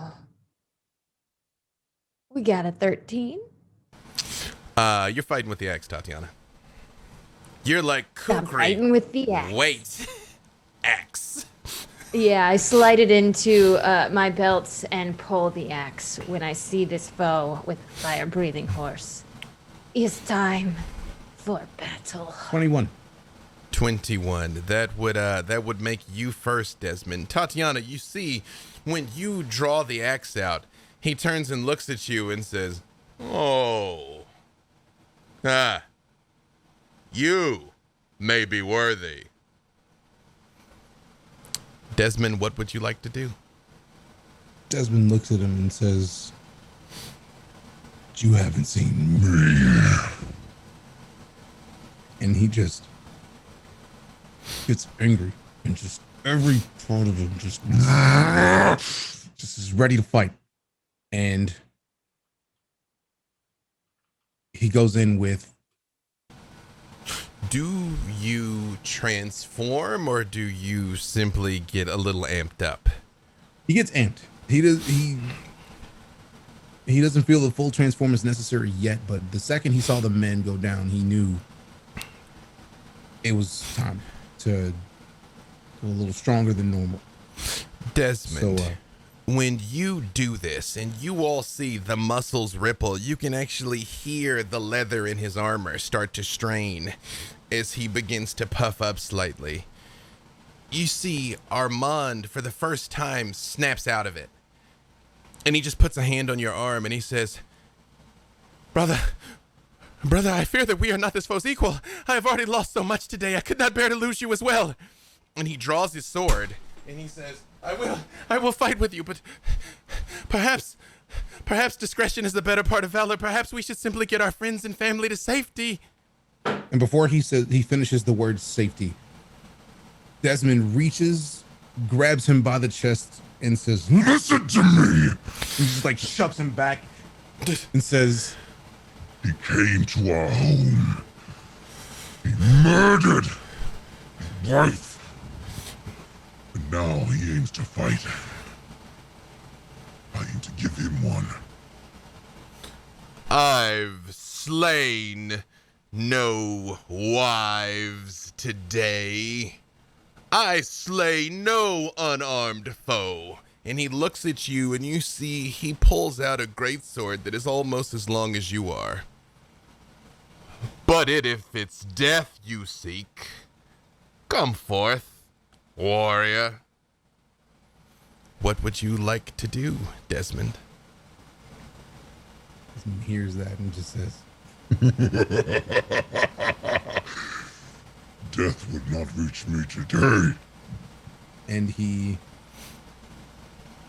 knows that he wants to go in for a melee attack, but he uses discretion in this attempt and figures it'd be a better choice to go for a bow.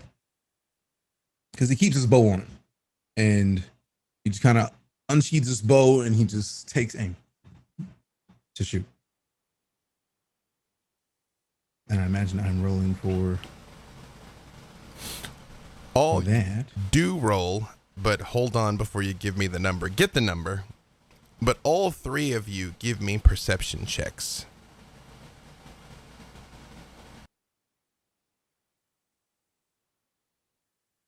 $17. 21. 2, although I am gone berserk. Did you say 22? No?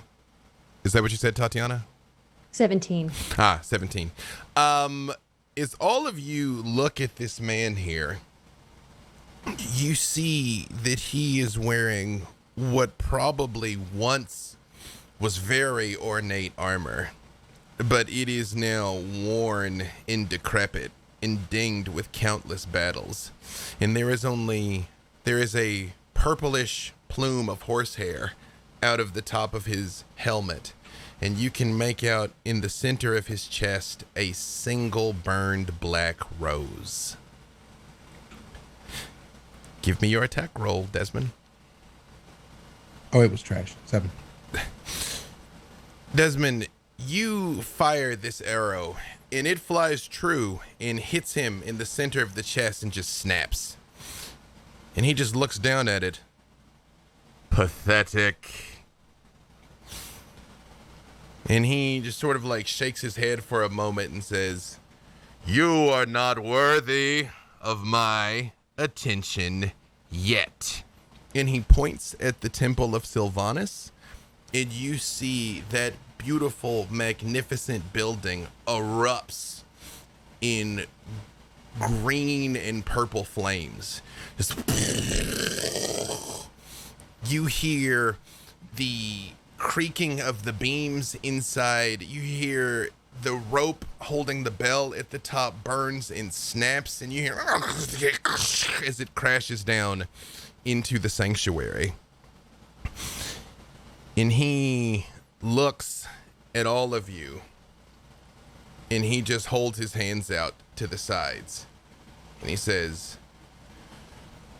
"You will give me what I want, one way or the other." And that makes it Valentine's turn. Excellent. I would like to cast Dissonant Whispers. Okay. That is a wisdom save.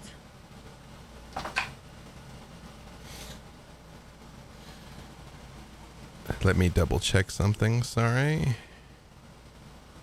This is where we find out if save spells are not a good idea here. It's true. We're about to find out. We're having a learning experience. Is Dissonant Whispers damage, or does it frighten him? It is damage. On a failed save, it takes 3d6s of psychic damage and must immediately use its reaction to get as far away from me. So it also becomes essentially frightened. Go ahead and roll your damage for me. Excellent. You All right, see... that's- Oh, go ahead. 7 points of damage. You all see this flash of light go off around his head, and he winces for a moment, and he looks at you, and he says, "Fear? I've forgotten the taste of it." As a bonus action, I would like to telepathic link and just say, well, then what can I help you find? Roll insight for me, Valentine. All right. That is a 17. You don't feel anger. There is a swirling maelstrom in his mind, but it is mostly desperation and guilt. To be clear, there is an intense evil at work here. But it is not rage or anger that you feel. He doesn't say anything to you in response, but you get all of that immediately. All right.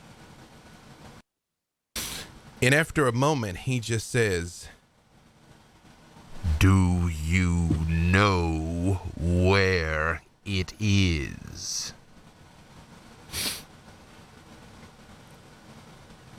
What might it be? I heard something about a raven crown. Is that correct? Valentine, you're aware that he tries to show something to you. Give me a wisdom save.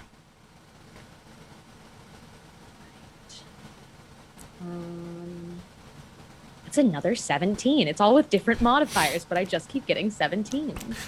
A blinding pain shoots through your mind. In that familiar, you're aware he's trying to show you something, and that familiar voice rises up. "It isn't time for you to know that, child. It isn't time." Okay. Well, then I'm afraid I can't help you. And he doesn't say anything else.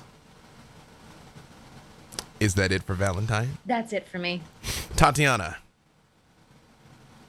I had taken off running, hopefully before reaching for the axe on my back. And I wanted to get as far away from Desmond and Valentine as possible before touching it.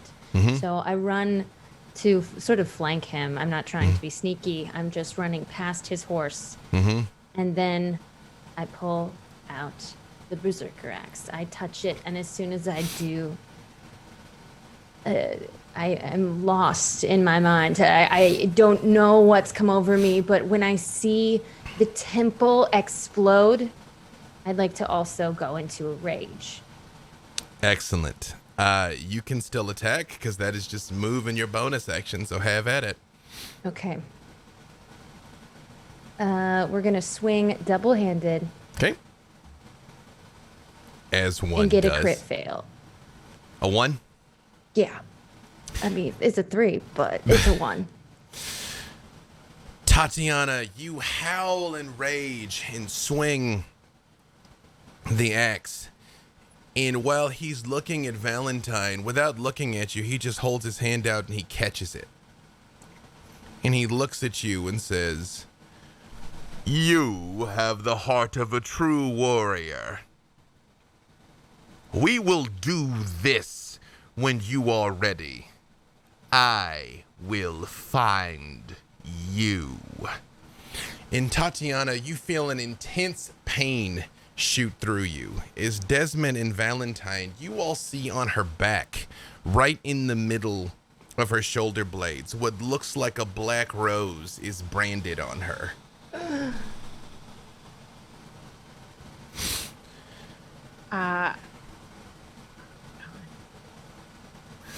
Anything else from Tatanya?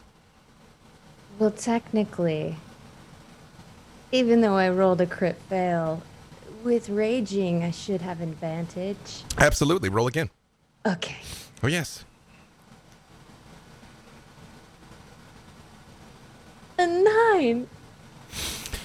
Tatanya, you attempt to muscle it, and this has never happened to you before because he's about 7 foot, but you realize a lot of that is the armor, but you're close enough to see those burning eyes, and there's nothing else in there.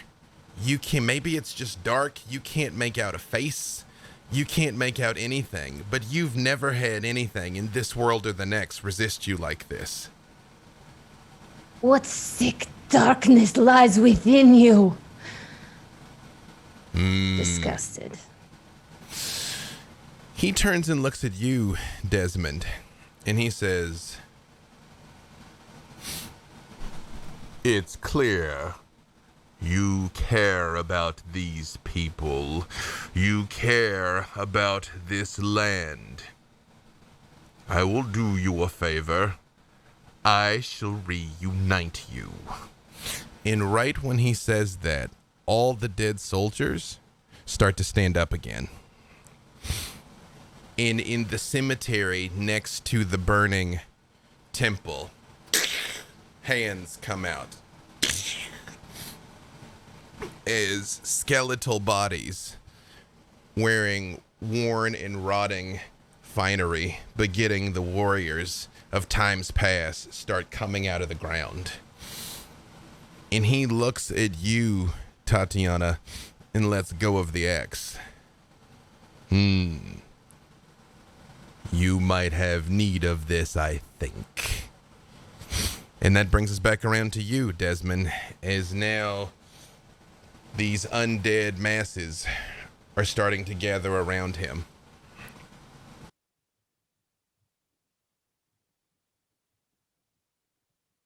Interesting. He just looks to try to find the nearest enemy to see who's nearest to him. As of yet, they're all more kind of forming up around him. Like it's clear they're about to charge. He has Tatanya, but lets her go. Although you see this mark on her back, but you kind of have a target-rich environment. And he just kind of stares at him and says, "What have you done to her?" I don't know who she is. But he very much like turns his head and looks at you and says, "But I suspect I will find out." And you hear Armand say to you, Brother, what is happening? What is this? Look!" And he looks back behind you, and you see from the other side of town what looks like a tidal wave of thick mist blowing in. And Armand readies his sword, and he looks at you and he's like, "Whatever fate befalls us today, we shall die together, yes?" Desmond just... He puts his hand on his brother's shoulder and just looks him in the eyes and says, "Brother, if we both die today, who will lead the kingdom?" And he opens his mouth to say something as this tidal wave of mist comes rolling in. And he turns his head and he looks at you, Tatanya, and says, "'Tis not to be tonight. I will find you. No one and nothing escapes Lord Soth." Meanwhile, in the mist, you all hear screaming in chaos as the mist blows over you. And Valentine, Tatanya, and Desmond, you find yourself standing in a sparse forest clearing surrounded by 3 people that you've only seen before in your dreams. And outside...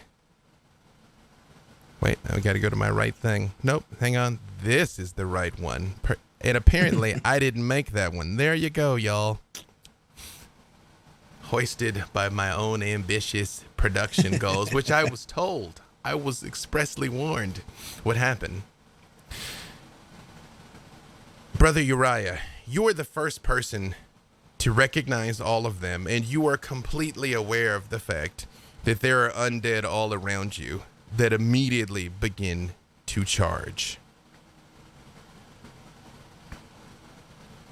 Everyone, to arms! To arms! We are surrounded! Nahara, Fen, and Brother Uriah, please give me your initiative as well. Oh boy. Yeep. 12. It was a 21 for Desmond, right? Yes. Okay. Hello there. That would be a dirty 20 for Fen. Perfect. Give me just 1 second here. Dirty 20, Fen. Nahara? 12 for me. Okay. And Brother Uriah. I'm very busily warning everyone, and so I want to make sure that I don't do any attacking until that's done. So a 3. Always a saint, Brother Uriah. Desmond, you see these strange people, but you hear all around you. And those same undead that you just saw come charging out of the mist in your direction, but there is no sign of this Lord Soth, and no sign of your family, and no sign of Armand. He was right next to you, but he's gone. He kind of looks at the group, still just half enraged, and just looks around and just says, Where are we? What happened to my brother? Your brother? I'm a brother. Not that kind of brother. Oh. Yeah, I don't think that no. You all. Look, I remember you all from the house. The dream. I thought it was a dream. Watch yourself. We're completely surrounded by undead. Sorry. Well, yes. And I'd like to take off running away from the group as fast as possible into the woods. Okay, perfect. What? Well, it's Desmond. It is your turn. Tatanya was still some distance away from you because she'd closed hand to hand with Lord Soth while the rest of you hadn't. But you all see she very much takes off running further away from you. Desmond, there are skeletons and zombies coming in on all sides. There is probably about 12 of them. Oh. That's fun. So, Desmond, being the guy that he is like really doesn't care about them, and he just looks around and says, "Hope you're ready to fight." And he points at the nearest enemy, looking to see which one it is. He's literally all around you. Oh, well, perfect then. Yeah. Going to attack the nearest enemy that is closest to where I'm standing, and also where Tatanya was going to be standing. Tatanya was like, I'm out. Right. He figured that the axe was a good idea, but he wanted to like kind of just bound to where other team members are. Trust me, you don't want to be anywhere near that axe. Oh, he knows. But he does remember that the rest of the team, he remembers that the axe was a big deal, and that once started, she couldn't be stopped. So he just kind of gets closer to that, but also closer to the other team member, and just reaches to swing at the nearest enemy with dual short swords. Would you like to go after a skeleton? Actually, give me a survival check, Desmond. Ooh, yay. Probably gonna die. It's a 5. Nope, seems legit. Would you like to go after a skeleton or after a zombie? Zombie. Perfect. Roll. And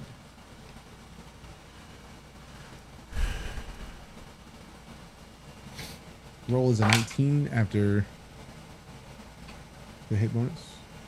All right. That is enough to hit it. And since it's the dual short sword, let's roll each. Your 2 separate attacks. Perfect. First attack, 7.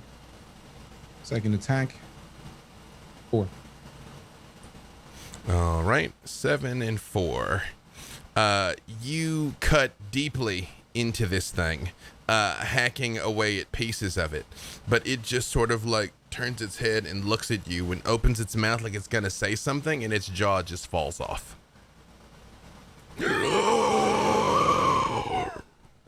Fen, it is your turn. Oh boy. What is nearest to me? Again, they are literally on all sides, except for the direction that Tatanya went. Because you all kind of appeared together, and they're all coming in on you. Although Tatanya is basically heading away from the group. All right, I'm just gonna swing at whatever's closest. Perfect. Would you prefer a? You also give me a survival check. Oh boy. Oh boy. Wait, I get advantage on survival. Hey. That is a whole 4. Seems legit. Would you like to go after a skeleton or a zombie? You let's go. easily can get to both. I'll take a skeleton for 500. Perfect. You roll your attack. Ooh, this dice has turned against me this week. That was a 7. You, how are you attacking? With my long sword. You turn and stab your sword right through this thing that would have killed someone living, but it just slides right between its ribs. And it just looks up at you and goes...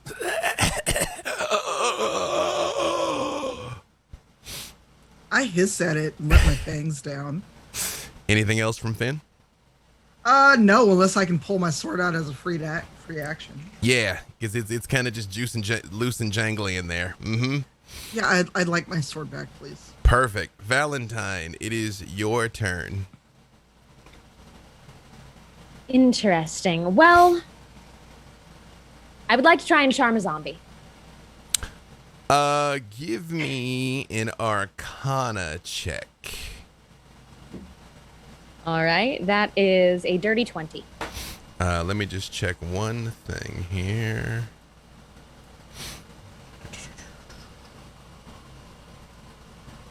Oops.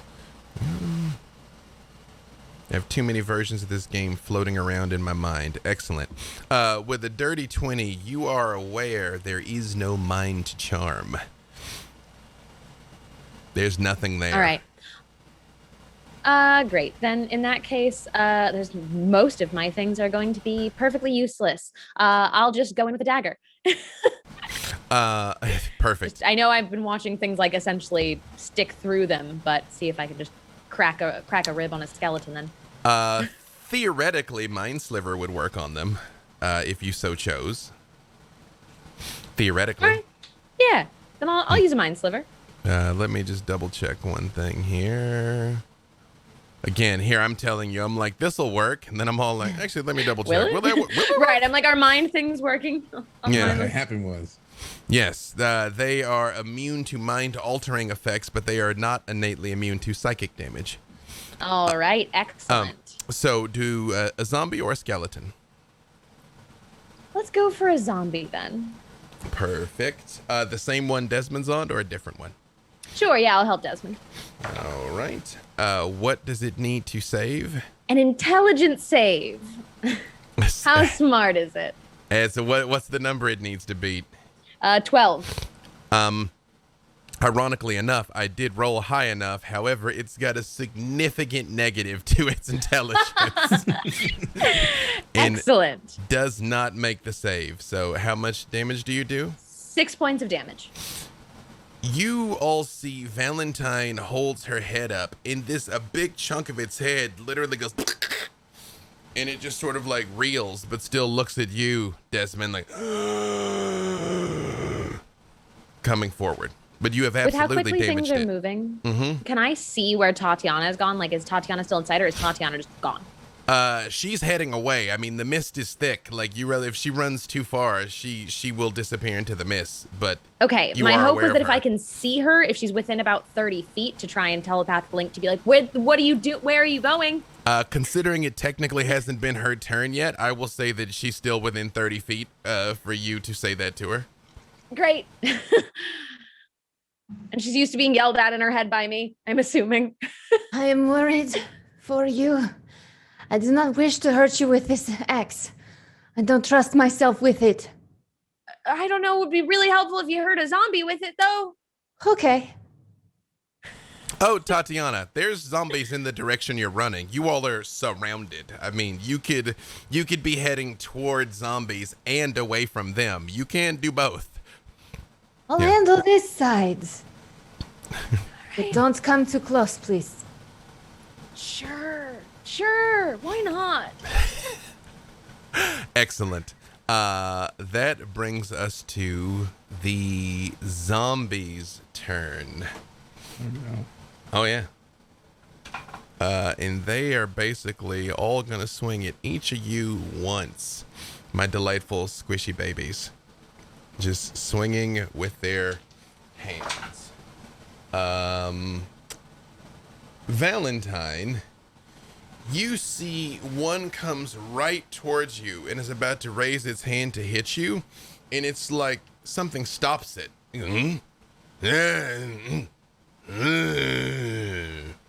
But it doesn't attack you. Fen, we'll come back to the skeletons momentarily. Fen, one of the zombies, very, very badly attempts to swing at you. It just kind of goes, but you notice its arm is broken, so it's more like its elbow just kind of whips in your direction. What is your AC, Desmond? AC is... Trying to see where it is on the sheet. Because I'm just... No problem. It's right next to your initiative. Yeah, kind of near the top. Oh, perfect. 13. The one that you have stabbed literally just hauls off and punches you in the face for 4 points of damage. Oh. Interesting. Brother Uriah, what is your AC? 18. And they will be at disadvantage because I'm under the effects of protection from evil. You are still under the advantage. Actually, I need to double check something. Oh yeah, they are evil. I was about to say, I was like, are they evil? They kind of don't have an opinion on things, but they are evil. You see one of the zombies comes and bites down on you, Brother Uriah, but his teeth just clang against the chain mail. Nevertheless, I scream as though I have been bitten. Oh God! Oh God! As one would. Nahara, what is your AC? It's not as high. It's a 13. One of these things runs over and just slams into you with its arm also for 4 points of damage. Nahara. I'll take the hit, but I'll glare back at them. And Tatanya, one of them, like, you're just running already, and it's like, yeah, and very much swings at where you were as you just, like, move past it here. And that brings us to Nahara. It is your turn. And I will hurl an Eldritch Blast at that zombie baby. Have at it. Roll. Ooh, 24. That is more than enough. And I'll hit for 9 points of damage. Perfect. You blow a gigantic chunk out of its center mass, and it just sort of looks down and, and keeps coming forward. Anything else for Nahara? No, I'm just standing very still and glaring. Perfect. It is now the skeleton's turn.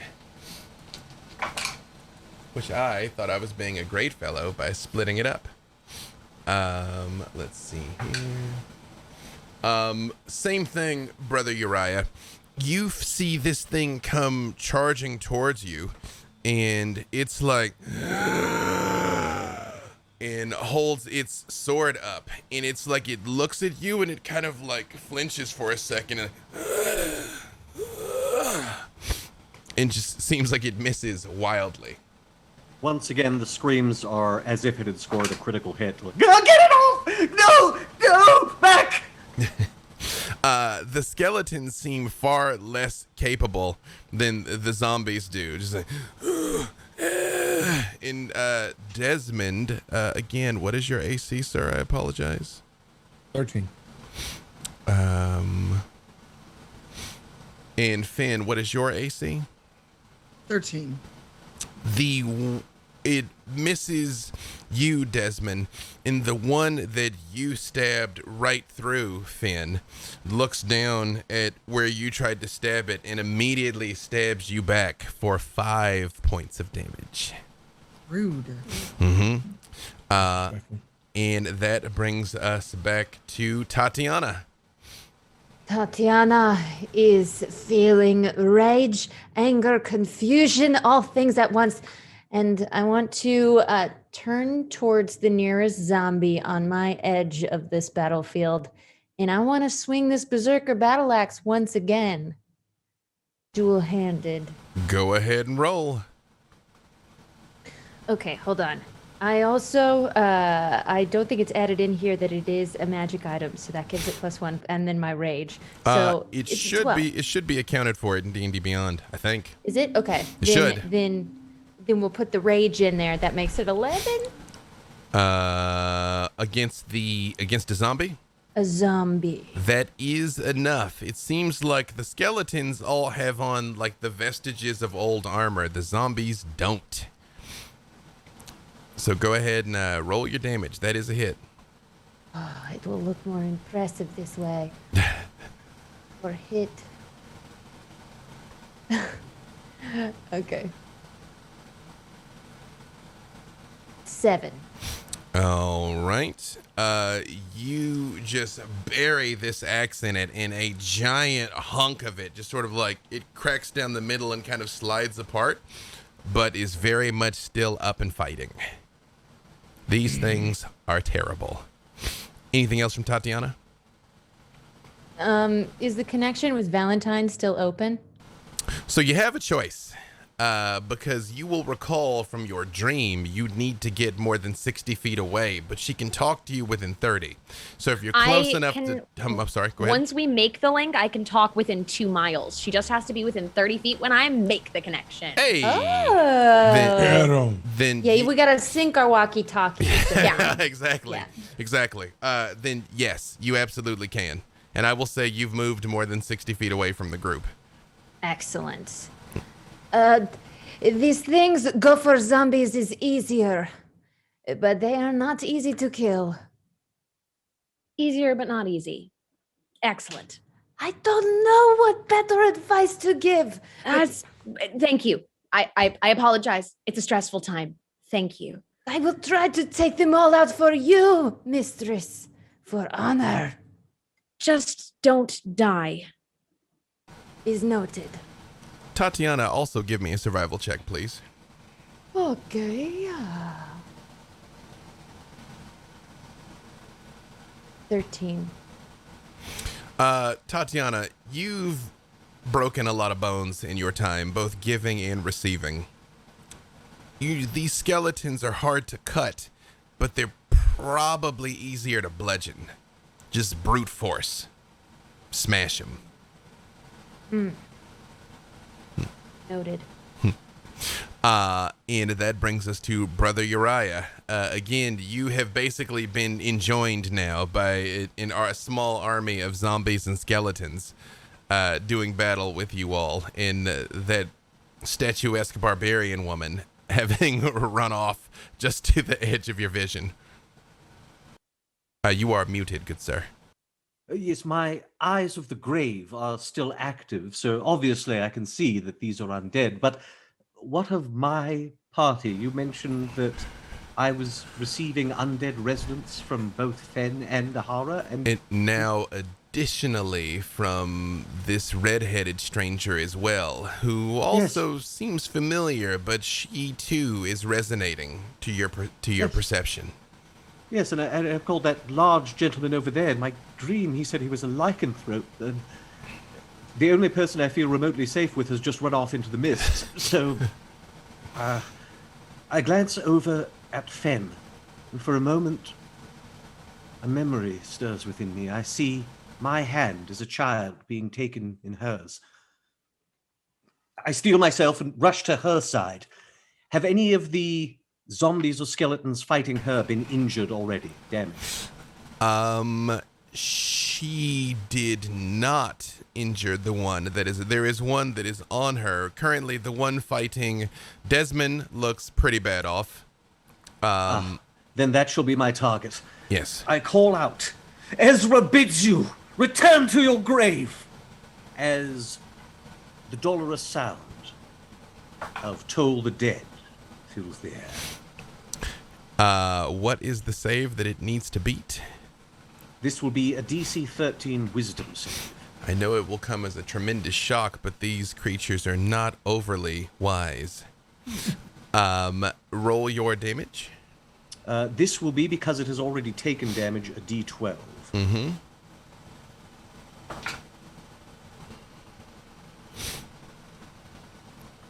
Hold on. Thank you.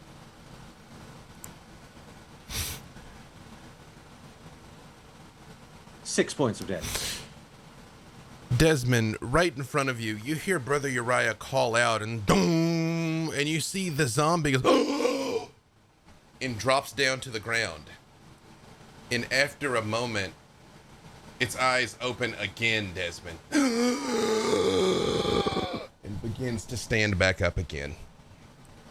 Have I ever seen the like of this? Give me either Arcana or Religion, Brother Uriah. You're from the Mist, so you've probably run into your fair share of undead, especially as a cleric of the grave. Dirty 20. Absolutely. The hard part isn't just killing them, it's keeping them dead. You, with a dirty 20, I will say you are aware that certain forms of divine damage,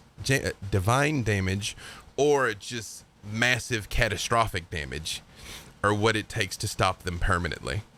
Ah, yes, my mistake was attacking with necrotic damage. Anything else from Brother Uriah? That shall be it for me. Desmond, we are back around to you. Desmond just looks at the brother and says, "Thanks." Don't thank me yet. Oh, I hope I have need. And he looks down and he just fully rages out and changes. What does that look like? He just braces and just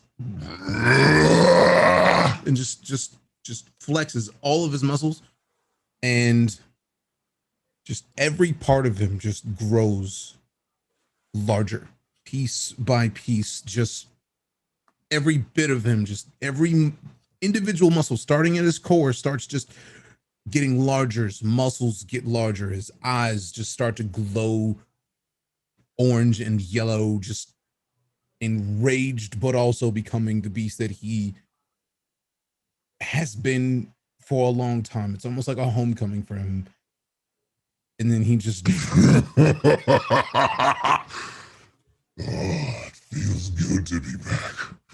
and he looks at the zombie beneath him, and on hearing the brother cry out, he says, No worries, brother. You are not my target. Valentine, when you see this, a single thought echoes through your mind. Good. Good.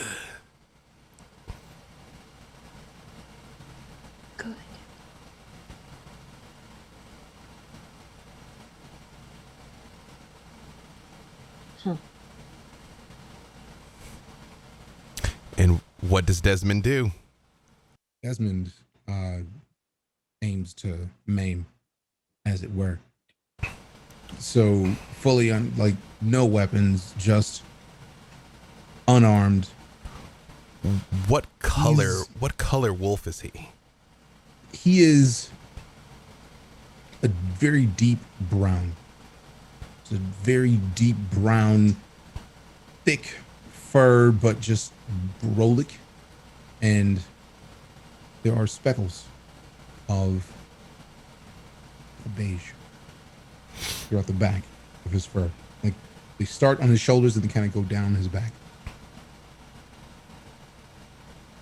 And he's livid. I'm trying to find the. Sorry, say again? Yeah, roll to attack. I feel like I want to roll the unarmed strike, but I'm trying to find the specifics because the unarmed strike is different. Yeah, if you don't have it, just roll. Just tell me what you got on the die. I have it over here. Okay. What? I'm trying to find the specifics. I have the page of it. I'm trying to make sure I find the right die to roll. Oh, well, you roll a d20 to attack no matter what. It's just the damage might vary. Din. Here, I'll send you. We'll use this for now until we already nail rolled. it down. Perfect. Yeah. 15. And let me see what there is. This against the zombie? That is more than enough. Perfect. You can bite and claw it if you wish. Yes. Okay. 15. The first one is definitely enough to hit it. Well, let's resolve this first here. So roll your damage.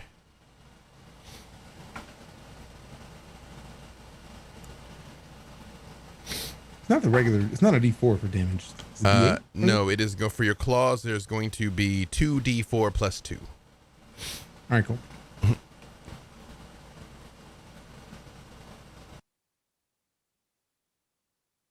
And both of those. Let's go find it. Stupid window that hid for me. 2, 3, so 7. 7. Perfect. Desmond, you plunge your claws down into this thing, and it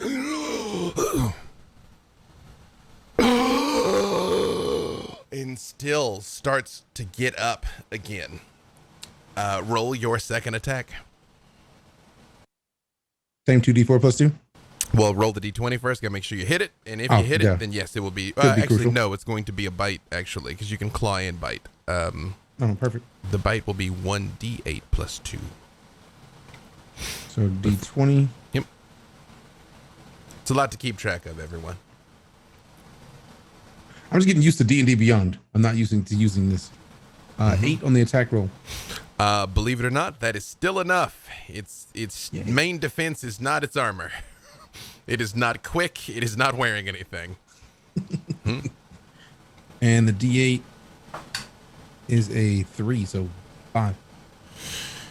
You bite down on the back of it. Yes. Yes. No. I was aiming for its head. Like, he's sick of the nonsense. He's aiming for its head. You bite down on the back of its neck, where finishes most things, and just with a loud crunch, rip its head off. And for a moment, it looks like the body is going to try and get up again, but it just shudders to a and lays there. If possible, I'd like a gout of that foul undead blood to just go right across Uriah's face. Yeah. It's represent me.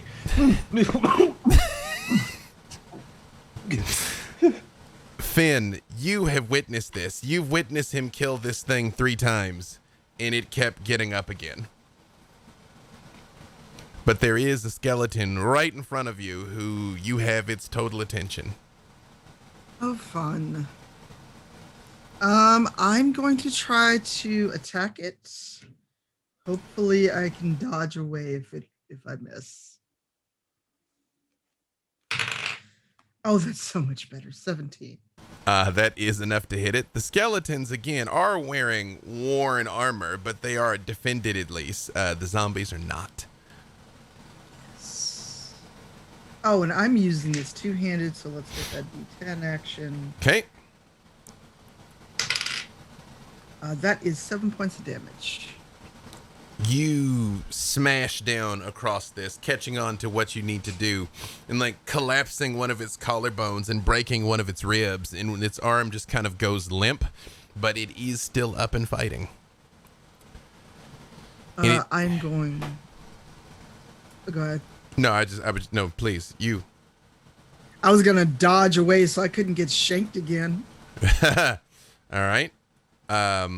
You can try and move away, or is that a class thing where you can dodge as well as attack?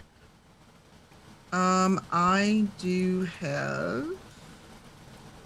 Oh, you know what? Never mind. It's an action, but I have to call it out, so never mind. Got it. I'm gonna actually, if I can, stand behind Ezra because Fen has gotten shanked, so she's not doing so hot.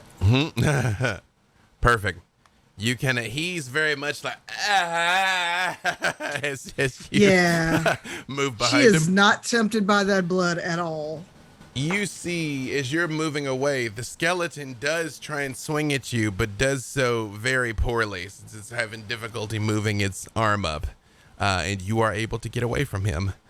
Valentine, it is your turn, watching Desmond rampage here and Fen attempting to get to safety, both she and Nahara having been injured already. Okay, great. Well, I'm useless to the injured. And there's still just a skeleton standing, or are there a few? Oh, there's a number of skeletons and zombies. In fact, so far only one zombie has been destroyed. Two zombies have been damaged, and the skeleton that Fen just hit looks very damaged. It is still up, but it's very hurt. How many can I get within a 10-foot distance of? Oh, a bunch of them. I'd say, oh, the fates are being kind to you, Valentine. Apparently 9 of the 12 are within range. Well, Because if they're why strong, not? this is useless, but I'll cast Arms of Hadar, and I invoke the power of Hadar. Tendrils of dark energy erupt, and everybody within 10 feet must make a strength save or take 2d6 of necrotic damage. So I'll do my best to also avoid the non-zombie and skeletons here. And once again, Valentine's eyes will just go kind of completely white, and these tendrils will kind of come out of various parts, like out of her ears and eye sockets. Here, in the midst of you having done this, we actually will have to stop because I have a small surprise for all of you. Is while you are fighting desperately for your lives here in the mist, elsewhere, a very different meeting is taking place. What conqueror doesn't dream of having his own or their own domain that completely bends to their will?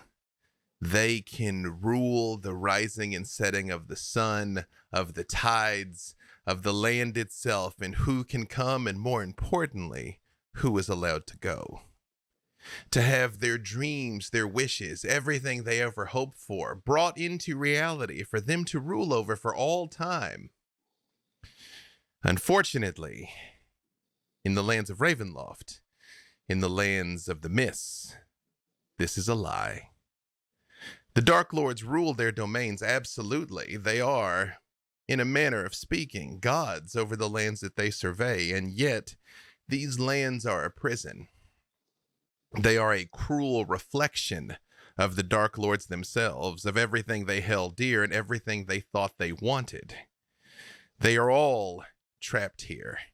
They are all ultimately powerless to extricate themselves from the situations that they themselves brought upon themselves by the choices that they made in their mortal lives, by their own actions and on occasion inaction. And yet, in the midst of this eternal life, there still is hope, however small, that something might change. Hope that tomorrow may not be the same as the last 1,000 yesterdays or the 1,000 tomorrows to come. That perhaps through some act of power or will or might or guile, they might find freedom or liberation, or at least greater conquest. No one knows why the dark powers have created the dread domains.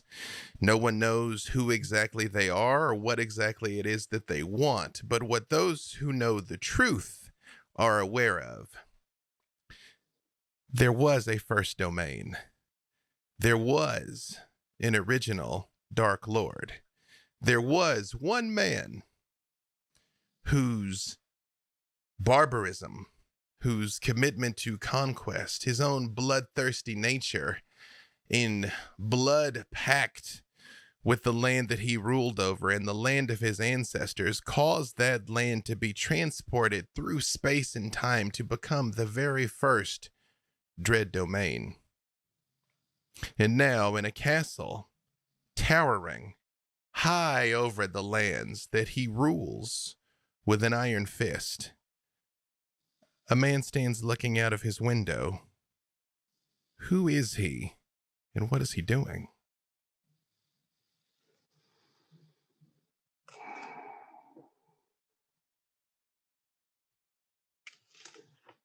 I am the ancients.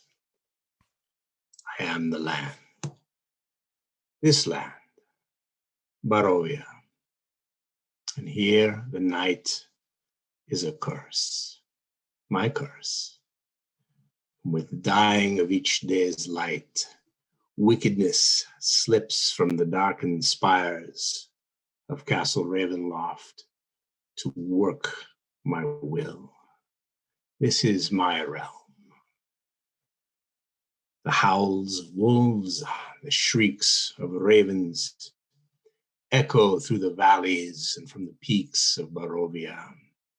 And in the communities, the superstitious villagers find the brightness in their lives smothered by dread.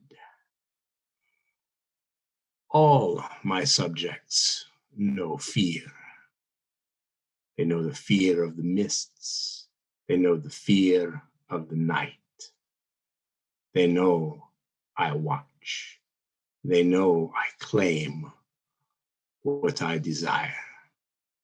And yet, none of them realize the one desire I crave above all other things that has eluded me for time immemorial.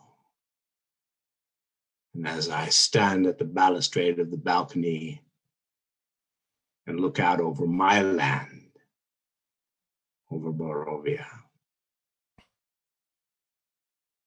it is of that desire I think.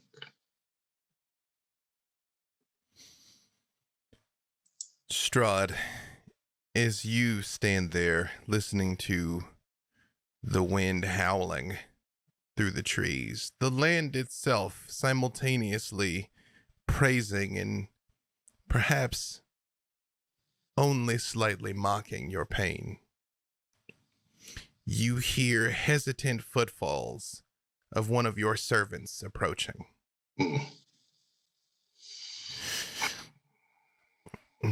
My lord, might I be allowed to gaze upon you? Approach.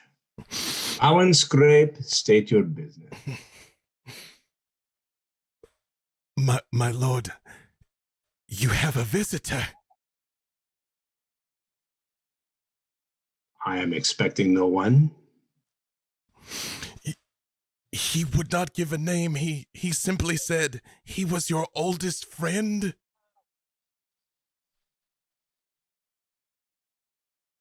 Oh, well, that does narrow the possibilities. How did he appear to you? My lord, I beg your mercy. I realize it will sound like the height of foolishness, but it was merely a voice, a presence.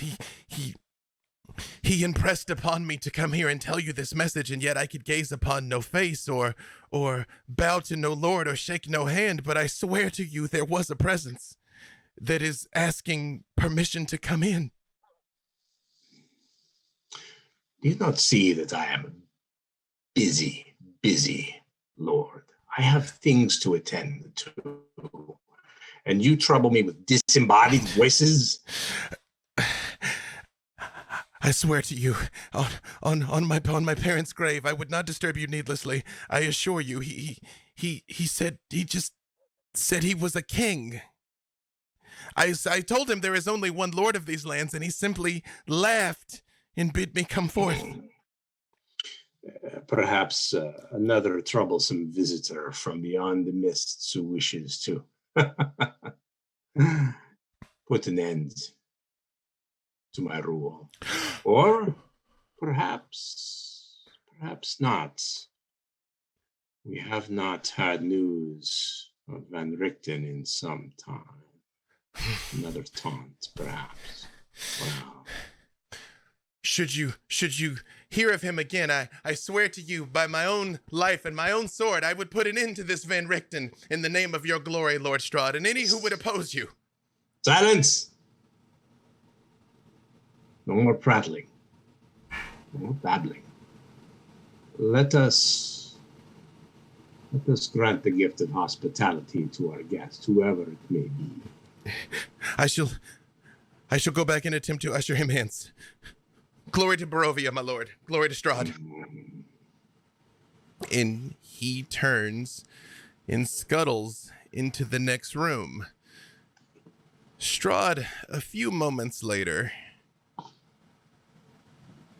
you are known by many titles. You are known as Conqueror.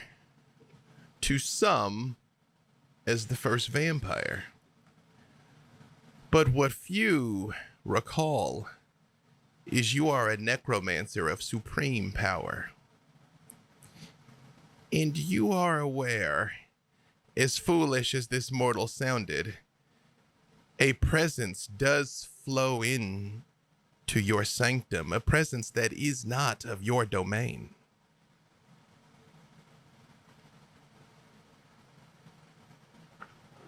What do my eyes perceive?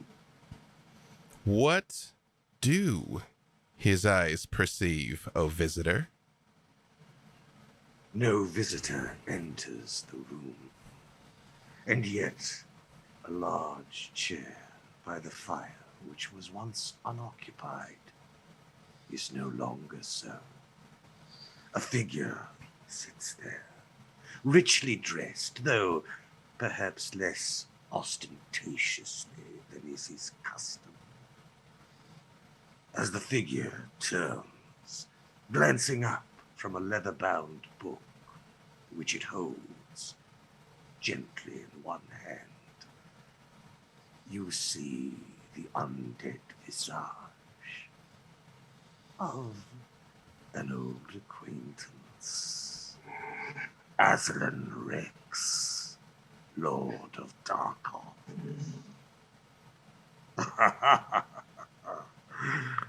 Come, Von Zarevich, will you not greet me? We are old friends, after all. Well do I remember my time as your guest, and long have I sought to return the kind hospitality you showed me. It's hospitality, a sword with double edges. Indeed. I was too quick to give it this night, it seems. Well, And I suppose I should bid you welcome, Lich. And there, now, with two of the most powerful entities on this plane or any other, greeting themselves for the first time in many ages, here is a good place for us to stop.